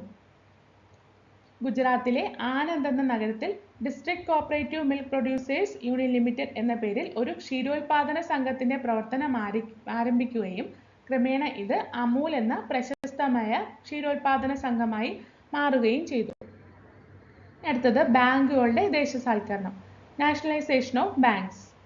സ്വതന്ത്ര ഇന്ത്യയിലെ ബാങ്കുകൾ വൻകിട വ്യവസായികളുടെയും സമ്പന്നരായ വ്യക്തികളുടെയും ഉടമസ്ഥതയിലായിരുന്നു. ബാങ്കുകൾ സമ്പന്നർക്ക് മുൻഗണന നൽകിയതിനാൽ കർഷകർക്കും സാധാരണക്കാർക്കും വായ്പയും മറ്റു ബാങ്ക് സേവനങ്ങളും ലഭിക്കാതെ വന്നു. തുടർന്ന് 1969 ഇന്ദിരാഗാന്ധിയുടെ നേതൃത്വത്തിൽ ഇന്ത്യ ഗവൺമെന്റ് 14 പ്രധാന ബാങ്കുകളുടെ ഉടമസ്ഥത ഏറ്റെടുത്തു. ഇത് ബാങ്ക് ദേശസാൽക്കരണം എന്നറിയപ്പെടുന്നു. പിൽക്കാലത്ത് 6 ബാങ്കുകൾ കൂടി സർക്കാർ ഏറ്റെടുത്തു. 1969 ഇന്ദിരാഗാന്ധിയുടെ നേതൃത്വത്തിലുള്ള ഇന്ത്യ ഗവൺമെന്റ് 14 പ്രധാന ബാങ്കുകളുടെ ഉടമസ്ഥത ഏറ്റെടുത്തത്. ഇതിനെയാണ് ബാങ്ക് ദേശസാൽക്കരണം എന്നറിയപ്പെടുന്നത്. സ്വാതന്ത്ര്യാനന്തരം ആസൂത്രണത്തിൽ അധിഷ്ഠിതമായ ഒരു സാമ്പത്തിക നയമാണ് ഇന്ത്യ പിന്തുടർന്നത് എന്ന് നാം കണ്ടല്ലോ. പൊതുമേഖലയെ ശക്തിപ്പെടുത്തുന്നതിന് ഈ നയങ്ങൾ സഹായകമായി. എന്നാൽ 1990കളിൽ രാജ്യത്തിന്റെ സാമ്പത്തിക നയത്തിൽ പ്രകടമായ മാറ്റങ്ങളുണ്ടായി. തുടർന്ന് ഉദാരവൽക്കരണം, സ്വകാര്യവൽക്കരണം, ആഗോളവൽക്കരണം എന്നീ സാമ്പത്തിക നയങ്ങൾക്ക് മുൻതൂക്കം ലഭിച്ചു. 1990കളിലാണ് രാജ്യത്തിന്റെ സാമ്പത്തിക നയത്തിൽ പ്രകടമായ മാറ്റങ്ങൾ ഉണ്ടായത്. തുടർന്ന് ഉദാരവൽക്കരണം, സ്വകാര്യവൽക്കരണം, ആഗോളവൽക്കരണം എന്നീ സാമ്പത്തിക നയങ്ങൾക്ക് മുൻതൂക്കം ലഭിച്ചു. തൽഫലമായി പൊതുമേഖലയിലെ പല സംരംഭങ്ങളും സ്വകാര്യവൽക്കരിക്കപ്പെട്ടു. വളരെ ഇമ്പോർട്ടൻ്റ് ആണ്. വിദ്യാഭ്യാസം. ഇന്ത്യയിൽ ആധുനിക വിദ്യാഭ്യാസത്തിന് അടിത്തറ പാകിയത് ബ്രിട്ടീഷ് ഭരണകാലത്തായിരുന്നെന്ന് നിങ്ങൾ മുമ്പ് പഠിച്ചിട്ടുണ്ടല്ലോ. സ്വാതന്ത്ര്യത്തിന് ശേഷം ഇന്ത്യൻ വിദ്യാഭ്യാസത്തെക്കുറിച്ച് പഠിക്കുന്നതിനും ശുപാർശകൾ സമർപ്പിക്കുന്നതിനുമായി ഗവൺമെന്റ് പല ഘട്ടങ്ങളിലായി വിവിധ കമ്മീഷനുകളെ നിയമിച്ചു. സ്വതന്ത്ര ഇന്ത്യയിലെ പ്രധാന വിദ്യാഭ്യാസ കമ്മീഷനുകളും അവ ഊന്നൽ നൽകിയ പ്രധാന മേഖലകളും ചുവടെ നൽകുന്നു. വിദ്യാഭ്യാസ കമ്മീഷൻ അഥവാ വിദ്യാഭ്യാസ നയം. ഡോക്ടർ രാധാകൃഷ്ണൻ കമ്മീഷൻ വർഷം 1948 ഊന്നൽ നൽകിയ മേഖല എന്തായിരുന്നു? സർവകലാശാല വിദ്യാഭ്യാസമായിരുന്നു. ഡോക്ടർ രാധാകൃഷ്ണൻ കമ്മീഷൻ ഊന്നൽ നൽകിയത് വർഷം 1948. ഡോക്ടർ ലക്ഷ്മണസ്വാമി മുതലിയാർ കമ്മീഷൻ വർഷം 1952 ഊന്നൽ നൽകിയ മേഖല എന്തായിരുന്നു? സെക്കൻഡറി വിദ്യാഭ്യാസമായിരുന്നു.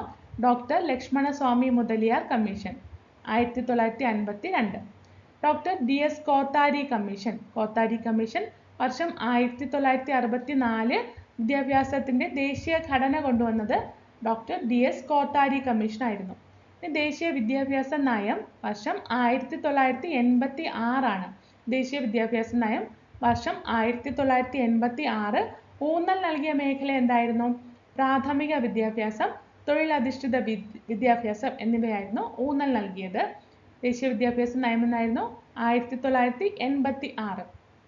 ദേശീയ വിദ്യാഭ്യാസ നയം 2020. ഇത് 2020 ദേശീയ വിദ്യാഭ്യാസ നയത്തിൽ പ്രീ പ്രൈമറി മുതൽ ഹയർ സെക്കൻഡറി വരെയുള്ള വിദ്യാഭ്യാസം, ഉന്നത വിദ്യാഭ്യാസം ഇവയ്ക്കാണ് ഊന്നൽ നൽകിയത്. നന്നായിട്ട് മനസ്സിലാക്കുക.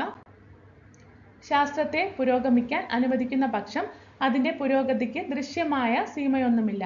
ഇത് ജവഹർലാൽ നെഹ്റു ഇന്ത്യയെ കണ്ടെത്തൽ അഥവാ ഡിസ്കവറി ഓഫ് ഇന്ത്യ എന്ന ബുക്കിൽ പറഞ്ഞിട്ടുള്ളതാണ്. ശാസ്ത്രത്തെ പുരോഗമിക്കാൻ അനുവദിക്കുന്ന പക്ഷം അതിന്റെ പുരോഗതിക്ക് ദൃശ്യമായ സീമയൊന്നുമില്ല. ഓർത്തു വയ്ക്കുക, ജവഹർലാൽ നെഹ്റു ഇന്ത്യയെ കണ്ടെത്തൽ അഥവാ ഡിസ്കവറി ഓഫ് ഇന്ത്യ. അറിവിന്റെ വിപ്ലവം ശാസ്ത്ര സാങ്കേതിക വിദ്യയിലൂടെ. ഇന്ത്യയുടെ ഭാവി നിർണ്ണയിക്കുന്നതിന്റെ അവിഭാജ്യ ഘടകമാണ് ശാസ്ത്ര വികസനം എന്ന് തിരിച്ചറിഞ്ഞ ജവഹർലാൽ നെഹ്റുവിന്റെ വാക്കുകളാണ് മുകളിൽ നിങ്ങൾ വായിച്ചത്. ഇന്ത്യയിൽ ശാസ്ത്ര സാങ്കേതിക വിദ്യയുടെ വികസനത്തിന് അദ്ദേഹം പ്രോത്സാഹനം നൽകി. ഇതോടൊപ്പം ശാസ്ത്രീയ മനോഭാവ അതായത് സയന്റിഫിക് ടെമ്പർ അതിൽ അധിഷ്ഠിതമായ സമൂഹ സൃഷ്ടി തന്റെ ദൗത്യമായി അദ്ദേഹം കരുതി. ഇതിനായി ഹോമി ജെ ഭാഭ, മേഘ്നാഥ് സാഹ തുടങ്ങിയ ശാസ്ത്രോപദേഷ്ടാക്കളുടെ സേവനം അദ്ദേഹത്തിന് ലഭ്യമായിരുന്നു. സ്വതന്ത്ര ഇന്ത്യയിൽ അറിവിന്റെ വിപ്ലവം സൃഷ്ടിക്കാനുതകുന്ന തരത്തിലുള്ള നിരവധി സ്ഥാപനങ്ങൾക്ക് ഈ കാലഘട്ടത്തിൽ അടിത്തറയിട്ടു. അവയിൽ പ്രധാനപ്പെട്ടവ ചുവടെ ചേർക്കുന്നു. Indian institute of technology IIT, national institute of virology NIV, Bhabha atomic research centre BAC, all India institute of medical sciences AIIMS, defence research and development organisation DRDO, Indian institute of management IIM. ടെക്സ്റ്റിൽ തന്നിരിക്കുന്ന ടേബിൾസിലെ point നോക്കാം. ബുദ്ധൻ ചിരിക്കുന്നു, smiling ബുദ്ധ. Bhabha atomic research centre ആണ് ഇന്ത്യയിൽ ആണവ പരീക്ഷണങ്ങൾക്ക് നേതൃത്വം നൽകുന്നത്. അപ്പോൾ ഇന്ത്യയിൽ ആണവ പരീക്ഷണങ്ങൾക്ക് നേതൃത്വം നൽകുന്നത് ആരാണ്? ഭാഭ അറ്റോമിക് റിസർച്ച് സെന്റർ ആണ്. 1974 മെയ് 18 രാജസ്ഥാനിലെ പൊക്രനിലാണ് ഇന്ത്യ ആദ്യത്തെ ആണവ പരീക്ഷണം നടത്തിയത്. അപ്പോൾ ഇന്ത്യ ആദ്യത്തെ ആണവ പരീക്ഷണം നടത്തിയ വർഷം എന്നാണ് 1974 മെയ് 18 ഇന്ത്യ ആദ്യമായി ആണവ പരീക്ഷണം നടത്തിയത്. എവിടെയാണ്? രാജസ്ഥാനിലെ പൊക്രാനിലാണ് ആദ്യത്തെ ആണവ പരീക്ഷണം നടത്തിയത്. ഈ പരീക്ഷണം ബുദ്ധൻ ചിരിക്കുന്നു എന്ന പേരിൽ അറിയപ്പെടുന്നു. ഈ പരീക്ഷണത്തെയാണ് ബുദ്ധൻ ചിരിക്കുന്നു എന്ന പേരിൽ അറിയപ്പെടുന്നത്. ആ വർഷത്തെ ബുദ്ധ പൂർണിമ ദിനത്തിൽ പരീക്ഷണം നടത്തിയതിനാലാണ് ഇതിന് ആ പേര് ലഭിച്ചത്. 1998 പൊക്രാനിൽ നടത്തിയ രണ്ടാമത്തെ ആണവ പരീക്ഷണമാണ് ഓപ്പറേഷൻ ശക്തി. അപ്പോൾ 1998 പൊക്രാനിൽ നടത്തിയ രണ്ടാമത്തെ ആണവ പരീക്ഷണം ഏതാണ്? ഓപ്പറേഷൻ ശക്തി. ആദ്യത്തേത് 1974 മെയ് 18 രാജസ്ഥാനിലെ പൊക്രാനിലാണ് ഇത് നടത്തിയത്. ബുദ്ധൻ ചിരിക്കുന്നു എന്നായിരുന്നു ഈ പരീക്ഷണത്തിന്റെ പേര്. രണ്ടാമത് നടത്തിയത് എന്നായിരുന്നു? 1998 പൊക്രാനിൽ തന്നെയാണ് നടത്തിയത്. ഓപ്പറേഷൻ ശക്തി എന്നായിരുന്നു ഇതിന്റെ പേര്. ബഹിരാകാശ ഗവേഷണം. ബഹിരാകാശ ഗവേഷണ രംഗത്ത് മുന്നേറിക്കൊണ്ടിരിക്കുന്ന രാജ്യമാണ് ഇന്ത്യ. രാഷ്ട്ര വികസനത്തിന് ബഹിരാകാശ സാങ്കേതിക വിദ്യ ഉപയോഗിക്കാമെന്നുള്ള കാഴ്ചപ്പാടാണ് ഇന്ത്യൻ ബഹിരാകാശ ഗവേഷണത്തിന്റെ അടിസ്ഥാനം. ഹോമി ജെ ഭാഭ, വിക്രം സാരാഭായ് എന്നിവർ ബഹിരാകാശ ഗവേഷണ രംഗത്ത് സ്തുത്യർഹമായ സേവനം നൽകിയ പ്രധാന ഇന്ത്യൻ ശാസ്ത്രജ്ഞരാണ്. ബഹിരാകാശ പര്യവേഷണം ലക്ഷ്യമാക്കി പ്രവർത്തിക്കുന്ന വിവിധ സ്ഥാപനങ്ങൾ നമ്മുടെ രാജ്യത്ത് പ്രവർത്തിച്ചു വരുന്നു. ഇതിൽ പ്രധാനപ്പെട്ട ഒരു സ്ഥാപനമാണ് 1969 ബാംഗ്ലൂരിൽ കേന്ദ്രമായി സ്ഥാപിതമായ Indian space research organisation ISRO. വളരെ ഇമ്പോർട്ടൻ്റ് ആണ്. റീസെൻ്റ് ആയിട്ടും ഈ ക്വസ്റ്റ്യൻ ചോദിച്ചായിരുന്നു. ശ്രീഹരിക്കോട്ടയിലെ സതീഷ് ധവാൻ സ്പേസ് സെന്റർ, ഹൈദരാബാദ് കേന്ദ്രമാക്കി പ്രവർത്തിക്കുന്ന നാഷണൽ റിമോട്ട് സെൻസിംഗ് സെന്റർ ചോദിക്കും. നാഷണൽ റിമോട്ട് സെൻസിംഗ് സെന്റർ എവിടെയാണ് സ്ഥിതി ചെയ്യുന്നത്? എവിടെയാണ്? ഹൈദരാബാദിലാണ്. വളരെ ഇമ്പോർട്ടൻ്റ് ആണ്. തിരുവനന്തപുരത്തുള്ള വിക്രം സാരാഭായ് സ്പേസ് സെന്റർ അഥവാ VSSC തുടങ്ങിയവ ഇന്ത്യൻ ബഹിരാകാശ ഗവേഷണ വകുപ്പ് നിയന്ത്രിക്കുന്ന മറ്റ് പ്രധാന സ്ഥാപനങ്ങളാണ്. National remote sensing centre NRSC എവിടെയാണ്? ഹൈദരാബാദാണ്. സതീഷ് ധവാൻ സ്പേസ് സെന്റർ എവിടെയാണ്? ശ്രീഹരിക്കോട്ടയിലാണ്. VSSC അഥവാ വിക്രം സാരാഭായ് സ്പേസ് സെന്റർ എവിടെയാണ്? തിരുവനന്തപുരത്താണ്. ബഹിരാകാശ പര്യവേഷണ ദൗത്യങ്ങളിൽ ഇന്ത്യയെ ലോകത്തിന്റെ നെറുകയിൽ എത്തിച്ച അഭിമാനകരമായ നേട്ടങ്ങളിൽ പ്രധാനപ്പെട്ടവ ചുവടെ ചേർക്കുന്നു. 1975 ഏപ്രിൽ 19 ഇന്ത്യയുടെ ആദ്യത്തെ കൃത്രിമോപഗ്രഹമായ ആര്യഭട്ട വിക്ഷേപണ ദൗത്യം. ആര്യഭട്ട വിക്ഷേപിച്ചതെന്നാണ്? 1975 ഏപ്രിൽ 19 വളരെ ഇമ്പോർട്ടൻ്റ് ആണ്. ചന്ദ്രയാൻ 1, ചന്ദ്രയാൻ 2, ചന്ദ്രയാൻ 3 എന്നീ ചന്ദ്രപരിവേഷണ ദൗത്യങ്ങൾ 2013 മംഗൾയാൻ ദൗത്യം വർഷം 2013 സൗര ഗവേഷണ ദൗത്യം, ബഹിരാകാശ കാലാവസ്ഥാ പഠനം എന്നിവ ലക്ഷ്യമാക്കിയുള്ള ആദിത്യ L1 വിക്ഷേപണ ദൗത്യം. വളരെ പ്രധാനപ്പെട്ടതാണ്. സൗര ഗവേഷണ ദൗത്യം, ബഹിരാകാശ കാലാവസ്ഥാ പഠനം എന്നിവ ലക്ഷ്യമാക്കിയിട്ടുള്ളതാണ് ആദിത്യ L1 ഇതിന്റെ വിക്ഷേപണ ദൗത്യം. ഇവ കൂടാതെ മനുഷ്യരെ ബഹിരാകാശത്തെത്തിക്കുന്നതിനായുള്ള ഗഗൻയാൻ ദൗത്യം വിജയകരമായി പൂർത്തീകരിക്കുന്നതിനുള്ള പരിശ്രമത്തിലാണ് ഇന്ത്യ ഇപ്പോൾ. ദേശീയ ബഹിരാകാശ ദിനം. ചന്ദ്രോപരിതലത്തിൽ ചന്ദ്രയാൻ 3ന്റെ പര്യവേഷണം വിജയകരമായി പൂർത്തീകരിച്ചതിന്റെ സ്മരണയ്ക്കായി ഇന്ത്യയിൽ എല്ലാ വർഷവും ഓഗസ്റ്റ് 23-ന് ദേശീയ ബഹിരാകാശ ദിനമായി ആചരിച്ചു വരുന്നു. അപ്പോൾ ദേശീയ ബഹിരാകാശ ദിനം എന്നാണ്, ഓഗസ്റ്റ് 23 വളരെ ഇമ്പോർട്ടൻ്റ് ആണ്, ഇത് ചോദിച്ചിട്ടും ഉണ്ട്. Missile man of India. ഇന്ത്യയുടെ രാഷ്ട്രപതിയായിരുന്ന ഡോക്ടർ APJ അബ്ദുൽ കലാം ഒരു മിസൈൽ സാങ്കേതിക വിദ്യാ വിദഗ്ധനും ശാസ്ത്ര ഗവേഷകനുമായിരുന്നു. പ്രതിരോധ ഗവേഷണ വികസന സംഘടന അഥവാ DRDO എന്താണ്? പ്രതിരോധ ഗവേഷണ വികസന സംഘടനയാണ് DRDO. Indian space research organisation അഥവാ ISRO എന്നീ സ്ഥാപനങ്ങളിൽ അദ്ദേഹം ഉന്നത സ്ഥാനങ്ങൾ വഹിച്ചിരുന്നു. മിസൈൽ സാങ്കേതിക വിദ്യയിലുള്ള സംഭാവനകൾ കണക്കിലെടുത്ത് അദ്ദേഹത്തെ മിസൈൽ മാൻ ഓഫ് ഇന്ത്യ എന്ന് വിശേഷിക്കപ്പെടുന്നു. ഇന്ത്യയുടെ വിദേശ നയം. ലോക സമാധാനം ലക്ഷ്യമാക്കി രൂപീകരിക്കപ്പെട്ട ചേരിചേര പ്രസ്ഥാനത്തിന്റെ സ്ഥാപകരാണ് മുകളിൽ നൽകിയിട്ടുള്ള ചിത്രത്തിൽ കാണുന്നത്. ഇവർ ആരൊക്കെയാണെന്ന് തിരിച്ചറിയാൻ ശ്രമിക്കൂ. ഇന്ത്യൻ വിദേശ നയത്തിന്റെ മുഖ്യ ശില്പിയായ ജവഹർലാൽ നെഹ്റു നമ്മുടെ ദേശീയ താൽപര്യങ്ങൾ സംരക്ഷിക്കുന്ന തരത്തിലുള്ള ഒരു വിദേശ നയത്തിനാണ് രൂപം നൽകിയത്. ഇന്ത്യയുടെ വിദേശ നയത്തിന്റെ അടിസ്ഥാന തത്വങ്ങൾ നമുക്ക് പരിചയപ്പെടാം. അപ്പോൾ ഇന്ത്യൻ വിദേശ നയത്തിന്റെ മുഖ്യ ശില്പി ആരാണെന്ന് ചോദിക്കാം. ആരാണ്? ജവഹർലാൽ നെഹ്റു ആണ്. നമുക്ക് ഇന്ത്യയുടെ വിദേശ നയത്തിന്റെ അടിസ്ഥാന തത്വങ്ങൾ നോക്കാം. സമാധാനപരമായ സഹവർത്തിത്വം, കൊളോണിയലിസത്തിനും വർണ്ണവിവേചനത്തിനും എതിരായി നിലകൊള്ളുക, ദേശീയ സുരക്ഷയും പരമാധികാരവും സംരക്ഷിക്കുക, ചേരിചേരാ നയം, പഞ്ചശീല തത്വങ്ങൾ. ഇവയാണ് വിദേശ നയത്തിന്റെ അടിസ്ഥാന തത്വങ്ങൾ. സ്റ്റേറ്റ്മെന്റ് ആയിട്ടും ക്വസ്റ്റ്യൻ ചോദിക്കാം. വിദേശ നയത്തിന്റെ അടിസ്ഥാന തത്വങ്ങൾ എന്തൊക്കെയാണെന്ന് ചോദിക്കാം. അപ്പോൾ നന്നായിട്ട് മനസ്സിലാക്കി വയ്ക്കുക. ഈ പഞ്ചശീല തത്വങ്ങൾ ഇന്ത്യയുടെ വിദേശ നയത്തിന്റെ അടിസ്ഥാനത്തിൽ രൂപപ്പെട്ടതാണ് പഞ്ചശീല തത്വങ്ങൾ. അപ്പോൾ പഞ്ചശീല തത്വങ്ങൾ ഏതിന്റെ അടിസ്ഥാനത്തിലാണ് രൂപപ്പെട്ടത്?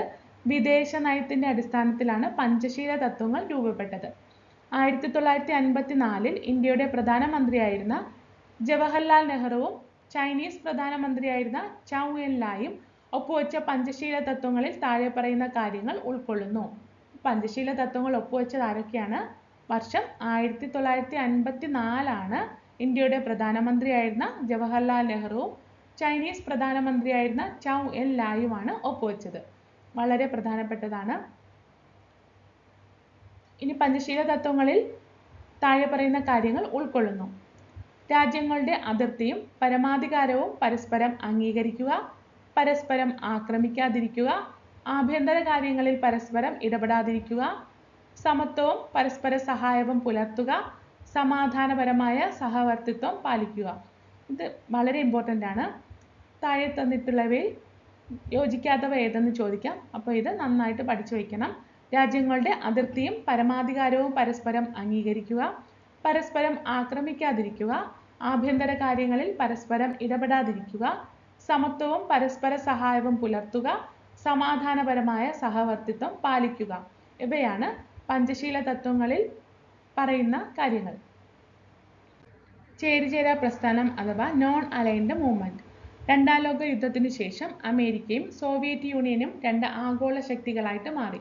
ഇവർ തമ്മിൽ ആരംഭിച്ച ശീതയുദ്ധം ലോക സമാധാനത്തിനു തന്നെ ഭീഷണിയായി.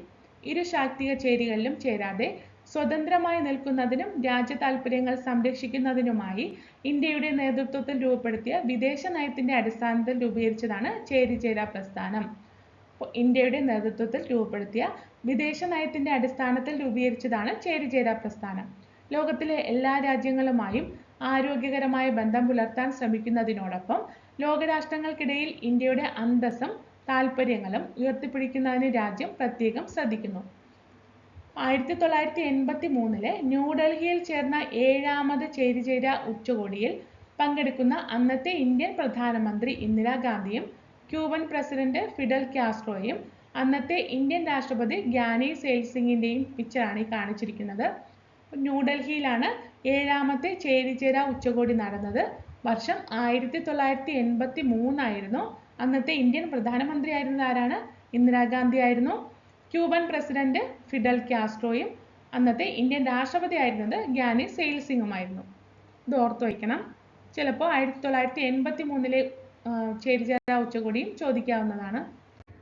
ഈ ലോകം ശ്രദ്ധിച്ച കേരളത്തിലെ വികസനാനുഭവങ്ങൾ. തിരുവിതാംകൂർ, കൊച്ചി, മലബാർ എന്നിങ്ങനെ 3 രാഷ്ട്രീയ ഭൂവിഭാഗങ്ങളായി വേറിട്ട് കിടന്നിരുന്ന പ്രദേശങ്ങളെയും ദക്ഷിണ കർണാടക ജില്ലയിലെ കാസർഗോഡ് താലൂക്കും കൂടി ഉൾപ്പെടുത്തിയാണ് 1956 നവംബർ 1 കേരള സംസ്ഥാനം ഔദ്യോഗികമായി നിലവിൽ വന്നത്. കേരള നിയമസഭയിലേക്കുള്ള ആദ്യത്തെ തെരഞ്ഞെടുപ്പ് 1957 നടന്നത്. വളരെ ഇമ്പോർട്ടൻ്റ് ആണ്. EMS നമ്പൂതിരിപ്പാട് കേരളത്തിന്റെ ആദ്യത്തെ മുഖ്യമന്ത്രിയായി ഗവൺമെന്റ് രൂപീകരിച്ചു.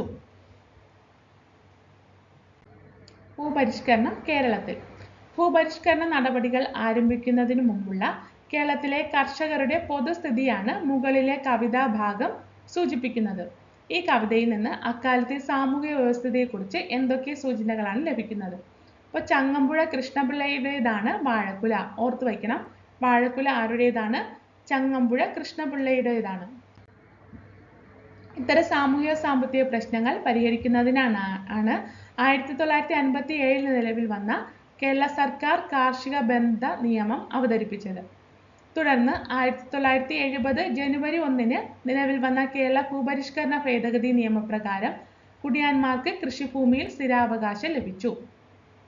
അപ്പോൾ 1957 നിലവിൽ വന്ന കേരള സർക്കാർ കാർഷിക ബന്ധ നിയമം വളരെ ഇമ്പോർട്ടൻ്റ് ആണ്.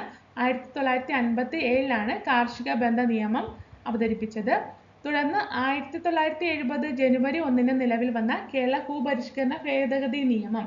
അപ്പോൾ കേരള ഭൂപരിഷ്കരണ ഭേദഗതി നിയമം എന്നാണ് വന്നത്? 1970 ജനുവരി 1. ഭൂപരിധി. കേരള ഭൂപരിഷ്കരണ നിയമം 82 വകുപ്പ് പ്രകാരം ഒരു വ്യക്തിക്ക് പരമാവധി കൈവശം വയ്ക്കാവുന്ന ഭൂപരിധി 7.5 ഏക്കറും ഒരു കുടുംബത്തിന് 15 ഏക്കറുമാണ്.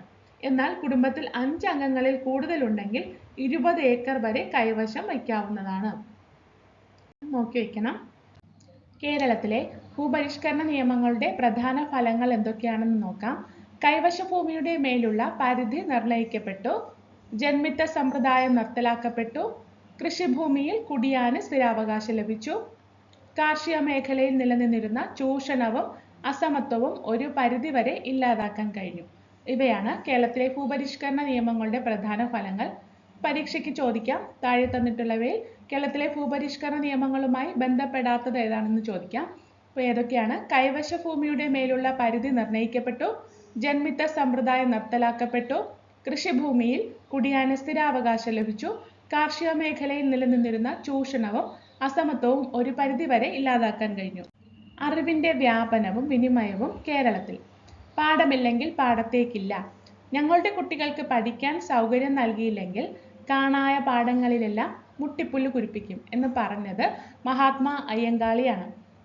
മിക്കവാറും എല്ലാ എക്സാമിനും ചോദിക്കുന്ന ഒരു ക്വസ്റ്റ്യൻ ആണ് മഹാത്മാ അയ്യങ്കാളിയെക്കുറിച്ച്. ഞങ്ങളുടെ കുട്ടികൾക്ക് പഠിക്കാൻ സൗകര്യം നൽകിയില്ലെങ്കിൽ കാണായ പാഠങ്ങളിലെല്ലാം മുട്ടിപ്പുല്ല് കുരിപ്പിക്കും. മഹാത്മാ അയ്യങ്കാളിയുടെ വചനങ്ങളാണ്. താഴ്ന്ന വിഭാഗത്തിൽപ്പെട്ടവരെന്ന് കണക്കാക്കിയിരുന്ന കുട്ടികളെ സ്കൂളിൽ പ്രവേശിക്കുന്നതിനായി തിരുവല്ലയിലെ പുല്ലാട് സർക്കാർ സ്കൂളിൽ ഒരു വിദ്യാഭ്യാസ സമരം നടന്നു. തങ്ങളുടെ കുട്ടികളെ അയിത്തജാതിക്കാരോടൊപ്പം ഇരുത്തില്ലെന്ന് സവർണ മേധാവികൾ പ്രഖ്യാപിച്ചതിനെ തുടർന്ന് സ്കൂൾ അനിശ്ചിതകാലത്തേക്ക് അടച്ചിട്ടു. ഇതിൽ പ്രതിഷേധിച്ച് വെള്ളിക്കര ചോതി, കുറുമ്പൻ ദേവത്താൻ തുടങ്ങിയവരുടെ നേതൃത്വത്തിൽ വൻ പ്രതിഷേധ സമരങ്ങൾ അരങ്ങേറുകയും തൽഫലമായി താഴ്ന്ന വിഭാഗത്തിൽപ്പെട്ടവരെന്ന് കണക്കാക്കിയിരുന്ന കുട്ടികളെ സ്കൂളിൽ പ്രവേശിപ്പിക്കുകയും ചെയ്തു. നന്നായിട്ട് വായിച്ച് മനസ്സിലാക്കണം. ഇതിൽ നിന്നൊരു ക്വസ്റ്റ്യൻ പ്രതീക്ഷിക്കാം. സമൂഹത്തിലെ എല്ലാ വിഭാഗം കുട്ടികൾക്കും ഒന്നിച്ചിരുന്ന് വിദ്യ നേടാനുള്ള അവസരം നിഷേധിക്കപ്പെട്ടിരുന്ന ഒരു കാലഘട്ടം നമുക്കുണ്ടായിരുന്നു എന്നാണ് മുകളിൽ നൽകിയിരിക്കുന്ന സംഭവം സൂചിപ്പിക്കുന്നത്. എന്നാൽ പിൽക്കാലത്ത് കേരളത്തിൽ വിദ്യാഭ്യാസ ജനകീയവും സാർവത്രികവുമായി മാറി. ഭൂപരിഷ്കരണം, സാമൂഹിക പരിഷ്കരണ പ്രസ്ഥാനങ്ങൾ, മിഷനറിമാരുടെ ഇടപെടലുകൾ, ദേശീയ പ്രസ്ഥാനത്തിന്റെ വളർച്ച എന്നിവയാണ് ഇതിന് വഴിതെളിച്ച പ്രധാന ഘടകങ്ങൾ. ഇന്ന് നിലനിൽക്കുന്ന സാർവത്രികവും സൗജന്യവുമായ സ്കൂൾ വിദ്യാഭ്യാസത്തിന്റെ വ്യാപനത്തെ സ്വാധീനിച്ച മറ്റു ചില ഘടകങ്ങൾ കൂടിയുണ്ട്. അവ ഏതൊക്കെയാണെന്ന് നോക്കാം. അച്ചടിയുടെ വ്യാപനം, ഗ്രന്ഥശാല പ്രസ്ഥാനം, സാക്ഷരതാ പ്രസ്ഥാനം, അനൗപചാരിക വിദ്യാഭ്യാസ പ്രവർത്തനങ്ങൾ, അധികാര വികേന്ദ്രീകരണം. ഗ്രന്ഥശാല പ്രസ്ഥാനം കേരളത്തിലെ ഏറ്റവും വലുതായ സംഘടിത സാംസ്കാരിക പ്രസ്ഥാനമാണ് കേരള ഗ്രന്ഥശാല പ്രസ്ഥാനം. കേരളത്തിലെ ഏറ്റവും വലിയ സംഘടിത സാംസ്കാരിക പ്രസ്ഥാനമാണ് കേരള ഗ്രന്ഥശാല പ്രസ്ഥാനം. 1829 തിരുവിതാംകൂർ രാജാവായ സോതി തിരുനാൾ തിരുവനന്തപുരത്ത് സ്ഥാപിച്ച പബ്ലിക് ലൈബ്രറിയാണ് തിരുവിതാംകൂറിലെ ആദ്യത്തെ ഗ്രന്ഥശാല. അപ്പോൾ തിരുവിതാംകൂറിലെ ആദ്യത്തെ ഗ്രന്ഥശാല ഏതെന്ന് ചോദിച്ചാൽ 1829 തിരുവിതാംകൂർ രാജാവായ സോതി തിരുനാൾ തിരുവനന്തപുരത്ത് സ്ഥാപിച്ച പബ്ലിക് ലൈബ്രറിയാണ് തിരുവിതാംകൂറിലെ ആദ്യത്തെ ഗ്രന്ഥശാല എന്ന് പറയുന്നത്. 1945 PN പണിക്കരുടെ നേതൃത്വത്തിൽ തിരുവിതാംകൂറിലെ ഗ്രന്ഥശാലകളുടെ സമ്മേളനത്തിൽ വെച്ച് രൂപപ്പെട്ട കൂട്ടായ്മയാണ് ഗ്രന്ഥശാല പ്രസ്ഥാനത്തിന് തുടക്കം കുറിച്ചത്. അപ്പോൾ ഗ്രന്ഥശാല പ്രസ്ഥാനത്തിന് തുടക്കം കുറിച്ചത് എന്നാണ് 1945 PN പണിക്കരുടെ നേതൃത്വത്തിലായിരുന്നു. കേരളത്തിന്റെ വിദ്യാഭ്യാസ നേട്ടങ്ങൾ. ഭൂപരിഷ്കരണത്തിലൂടെ കൃഷിഭൂമി കർഷകന് ലഭ്യമായതോടെയാണ് കേരളത്തിൽ വിദ്യാഭ്യാസം ശക്തിപ്പെട്ടത്. ഭൂപരിഷ്കരണ നിയമങ്ങൾ 1958 കേരള വിദ്യാഭ്യാസ നിയമം. അപ്പോൾ കേരള വിദ്യാഭ്യാസ നിയമം വർഷം 1958 തുടങ്ങിയവയിലൂടെ പ്രാഥമിക വിദ്യാഭ്യാസം സൗജന്യവും സാർവത്രികമാക്കുവാൻ കേരളത്തിന് കഴിഞ്ഞു. ജനകീയ സാക്ഷരതാ പ്രവർത്തനങ്ങളുടെ ഫലമായി 1991 ഏപ്രിൽ 18 കേരളം ഇന്ത്യയിലെ ആദ്യത്തെ സമ്പൂർണ്ണ സാക്ഷരത നേടിയ സംസ്ഥാനമായി മാറി. വളരെ ഇമ്പോർട്ടൻ്റ് ആണ്. കേരളം സമ്പൂർണ്ണ സാക്ഷരത നേടിയ വർഷം എന്നാണ് 1991 ഏപ്രിൽ 18 കേരളം ഇന്ത്യയിലെ ആദ്യത്തെ സമ്പൂർണ്ണ സാക്ഷരത നേടിയ സംസ്ഥാനമായി മാറിയത്. 1994 ഏപ്രിൽ 23 കേരള പഞ്ചായത്തി രാജ് നിയമം നിലവിൽ വന്നതോടെ തദ്ദേശ സ്വയംഭരണ സ്ഥാപനങ്ങൾക്ക് വിദ്യാഭ്യാസ മേഖലയിൽ കൂടുതൽ അധികാരങ്ങൾ ലഭ്യമായി. കേരള പഞ്ചായത്തി രാജ് നിയമം വളരെ ഇമ്പോർട്ടൻ്റ് ആണ്. കേരള പഞ്ചായത്തി രാജ് നിയമം നിലവിൽ വന്നത് 1994 ഏപ്രിൽ 23 കേരളം ഇന്ത്യയിലെ ആദ്യത്തെ സമ്പൂർണ്ണ സാക്ഷരത നേടിയതെന്നാണ് 1991 ഏപ്രിൽ 18 ഇതോടെ ജനപങ്കാളിത്തത്തോടുകൂടി വിവിധ വിദ്യാഭ്യാസ പദ്ധതികൾ രൂപീകരിക്കാൻ തുടങ്ങി. കേരളവും ഉന്നത വിദ്യാഭ്യാസവും. പ്രാഥമിക വിദ്യാഭ്യാസ മേഖലയിൽ നേടിയ പുരോഗതി ക്രമേണ കേരളത്തിലെ ഉന്നത വിദ്യാഭ്യാസ മേഖലയിലേക്കും വ്യാപിച്ചു. സമൂഹത്തിന്റെ എല്ലാ മേഖലകളിലും സമഗ്ര മാറ്റത്തിന് നേതൃത്വം നൽകാൻ ശേഷിയുള്ള യുവതലമുറയെ വാർത്തെടുക്കുക എന്നതാണ് ഉന്നത വിദ്യാഭ്യാസത്തിന്റെ പൊതുവായ ലക്ഷ്യം. ഉന്നത വിദ്യാഭ്യാസത്തിന്റെ പൊതുവായ ലക്ഷ്യം എന്താണ്? സമൂഹത്തിന്റെ എല്ലാ മേഖലകളിലും സമഗ്ര മാറ്റത്തിന് നേതൃത്വം നൽകാൻ ശേഷിയുള്ള യുവതലമുറയെ വാർത്തെടുക്കുക എന്നതാണ് ഉന്നത വിദ്യാഭ്യാസത്തിന്റെ പൊതുവായ ലക്ഷ്യം. ശാസ്ത്ര സാങ്കേതിക മാനവിക വിഷയങ്ങളിൽ പ്രാവീണ്യം നേടുന്നതോടൊപ്പം ഗവേഷണവും നൂതനമായ കണ്ടെത്തലുകളും പരിപോഷിപ്പിക്കുക എന്ന ലക്ഷ്യം കൂടി മുൻനിർത്തിയാണ് കേരളത്തിൽ ഉന്നത വിദ്യാഭ്യാസ സ്ഥാപനങ്ങൾ പ്രവർത്തിച്ചു വരുന്നത്. ചിത്രത്തിൽ കാണുന്നത് Kerala university of digital sciences innovation and technology ആണ് തിരുവനന്തപുരത്ത്. Kerala university of digital sciences and innovation and technology സ്ഥിതി ചെയ്യുന്നത് എവിടെയാണെന്ന് ചോദിക്കാം. തിരുവനന്തപുരത്താണ് സ്ഥിതി ചെയ്യുന്നത്. ചുവടെ നൽകിയിരിക്കുന്ന പട്ടിക വിശകലനം ചെയ്ത് ദേശീയ സാക്ഷരതാ നിരക്കുമായി കേരളത്തിന്റെ സാക്ഷരതാ നിരക്ക് താരതമ്യം ചെയ്ത് കുറിപ്പ് തയ്യാറാക്കുക. അപ്പോൾ സാക്ഷരതാ നിരക്ക് ശതമാനത്തിൽ തന്നിട്ടുണ്ട്. അപ്പോൾ വർഷം 1951 ഇന്ത്യയിൽ 27% സാക്ഷരതാ നിരക്ക്. കേരളത്തിലാണെങ്കിൽ അത് 47%. 2021 കണക്കനുസരിച്ച് ഇന്ത്യയിൽ 78% സാക്ഷരതയുണ്ടായിരുന്നു. കേരളത്തിൽ 94% സാക്ഷരതയുണ്ടായിരുന്നത്. മുകളിൽ നൽകിയിരിക്കുന്ന വാർത്തകളിൽ നിന്ന് കേരളത്തിലെ ആരോഗ്യ മേഖലയെക്കുറിച്ച് എന്തെല്ലാം കാര്യങ്ങളാണ് നിങ്ങൾക്ക് കണ്ടെത്താൻ കഴിയുന്നത്? അപ്പോൾ എല്ലാവർക്കും ആരോഗ്യം, മാതൃകയായി കേരളം, നീതി ആയോഗിന്റെ ദേശീയ ആരോഗ്യ സൂചികയിൽ വീണ്ടും കേരളം മികവിൽ, ദേശീയ അംഗീകാര നിറവിൽ കേരളത്തിന്റെ ആരോഗ്യ പരിപാലന രംഗം, ഇവയൊക്കെയാണ് ന്യൂസായിട്ട് കാണിച്ചിരിക്കുന്നത്. വികസിത രാജ്യങ്ങളോട് കടപിടിക്കത്തക്ക വിധത്തിലുള്ള പൊതുജനാരോഗ്യ സംവിധാനമാണ് കേരളത്തിൽ നിലവിലുള്ളത്. കുറഞ്ഞ ചിലവിൽ പരിമിതമായ സാഹചര്യങ്ങളിൽ നിന്നുകൊണ്ട് തന്നെ ആരോഗ്യ മേഖലയെ ലോക നിലവാരത്തിലേക്ക് എത്തിക്കുവാനും മികച്ച ആരോഗ്യ പരിപാലനം ഉറപ്പാക്കാനും കേരളത്തിന് കഴിയുന്നുണ്ട്. ആരോഗ്യ മേഖലയിൽ നാം കൈവരിച്ച ചില നേട്ടങ്ങളും ഫലങ്ങൾ ചുവടെ ചേർക്കും. കുറഞ്ഞ ശിശുമരണ നിരക്ക്, കുറഞ്ഞ മാതൃമരണ നിരക്ക്, ഉയർന്ന ആയുർദൈർഘ്യം, അതിവേഗം കുറയുന്ന ജനസംഖ്യാ വളർച്ചാ നിരക്ക്, വിദ്യാഭ്യാസം, ആരോഗ്യം എന്നീ മേഖലകളിൽ കൈവരിച്ച നേട്ടങ്ങളിലൂടെയാണ് പ്രതിശീർഷ വരുമാനം കുറവായിരുന്നിട്ടും മാനവ വികസന സൂചികയിൽ ആഗോള നിലവാരത്തിലേക്ക് ഉയരുവാൻ കേരളത്തിന് സാധിച്ചത്? 1965 നടപ്പിലാക്കിയ സാർവത്രിക പൊതുവിതരണ സമ്പ്രദായത്തിലൂടെ ദാരിദ്ര്യ ലഘൂകരണത്തിൽ മറ്റ് സംസ്ഥാനങ്ങൾക്ക് കേരളം മാതൃകയായി. കൂടാതെ സ്ത്രീ ശാക്തീകരണ രംഗത്ത് കുടുംബശ്രീയിലൂടെയും പ്രാദേശിക ഭരണത്തിൽ വികേന്ദ്രീകൃത ആസൂത്രണത്തിലൂടെയും സാക്ഷരതയിൽ കേരള സംസ്ഥാന സാക്ഷരതാ മിഷൻ അതോറിറ്റി അതായത് KSLMA യുടെ പ്രവർത്തനങ്ങളിലൂടെയും മുന്നേറ്റങ്ങൾ ഉണ്ടാക്കാൻ കേരളത്തിന് കഴിഞ്ഞിട്ടുണ്ട്. ഇതാണ് കുടുംബശ്രീയുടെ ലോഗോ. ഒന്നായി മുന്നേറാം. ഇത്രയുമാണ് നമ്മുടെ SCERT ചാപ്റ്ററിൽ പറഞ്ഞിട്ടുള്ളത്. ഇനി നമുക്ക് ബാക്കി ക്വസ്റ്റ്യൻസിൻ്റെ ആൻസർ നോക്കാം. റീസെൻ്റ് ആയിട്ട് നടന്ന വളരെ കുറച്ച് ക്വസ്റ്റ്യൻസ് മാത്രമാണ് എടുത്തിട്ടുള്ളത്. അപ്പോൾ നമുക്ക് നോക്കാം. ഉർവശി ബട്ടാലിയയുടെ നിശബ്ദതയുടെ മറുവശം എന്ന കൃതി ഏതു ചരിത്ര സംഭവവുമായി ബന്ധപ്പെട്ടിരിക്കുന്നു? ആൻസർ ഇന്ത്യ വിഭജനം. നമ്മൾ ഈ ചാപ്റ്ററിൽ ഇത് വായിച്ചതാണ്. ഇനി ഹരിത വിപ്ലവവുമായി ബന്ധപ്പെട്ട് താഴെ പറയുന്നതിൽ ശരിയായത് ഏത്? അത്യുൽപാദന ശേഷിയുള്ള വിത്തിനങ്ങൾ ശരിയാണ്. രാസവളങ്ങളും കീടനാശിനികളും ഇതും പഠിച്ചതാണ്. ദാരിദ്ര്യ കർഷകർ ധനിക കർഷകർ എന്നിങ്ങനെയുള്ള അന്തരം ഇല്ലാതായി. ഇത് തെറ്റാണ്. ഇവിടെ ആൻസർ ഓപ്ഷൻ ബി 1ഉം 2ഉം ശരിയാണ്. ഭരണഘടനാ നിർമ്മാണ സമിതിയുമായി ബന്ധപ്പെട്ട താഴെ പറയുന്ന പ്രസ്താവനകളിൽ ശരിയായത് കണ്ടെത്തുക. ഇവിടെ 2ഉം 4ഉമാണ് ശരിയായിട്ടുള്ളത്. ക്യാബിനറ്റ് മിഷൻ പദ്ധതി അനുസരിച്ചാണ് ഭരണഘടനാ നിർമ്മാണ സമിതി രൂപം കൊണ്ടത്. 1949 നവംബർ 26-നാണ് ഭരണഘടനാ നിർമ്മാണ സമിതിയിൽ ഭരണഘടന അംഗീകരിച്ചത്. അടുത്ത ക്വസ്റ്റ്യൻ. ഇന്ത്യൻ നാട്ടുരാജ്യങ്ങളുടെ സംയോജനം വഴി ഇന്ത്യൻ യൂണിയൻ കെട്ടിപ്പടുത്താൻ സംഭാവന നൽകിയ സ്വാതന്ത്ര്യ സമര സേനാനി ആരാണ്? ചാപ്റ്ററിൽ പ്രത്യേകം എടുത്തു പറഞ്ഞിട്ടുണ്ടായിരുന്നു. Sardar Vallabhbhai Patel.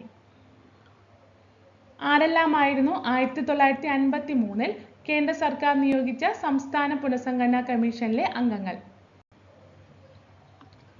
Answer Fazal Ali, Sardar KM Panikkar, HN Kunzru. സംസ്ഥാന പുനഃസംഘടനാ കമ്മീഷനുമായി ബന്ധപ്പെട്ട അടുത്തൊരു ക്വസ്റ്റ്യൻ നോക്കാം. ഭാഷയുടെ അടിസ്ഥാനത്തിൽ സംസ്ഥാന പുനഃസംഘടനാ കമ്മീഷൻ രൂപീകരിച്ചപ്പോൾ ചെയർമാനും മറ്റ് അംഗങ്ങളും ആരെല്ലാമായിരുന്നു? ആൻസർ ഓപ്ഷൻ സി 3ആണ്. Fazal Ali, KM Panikkar, HN Kunzru.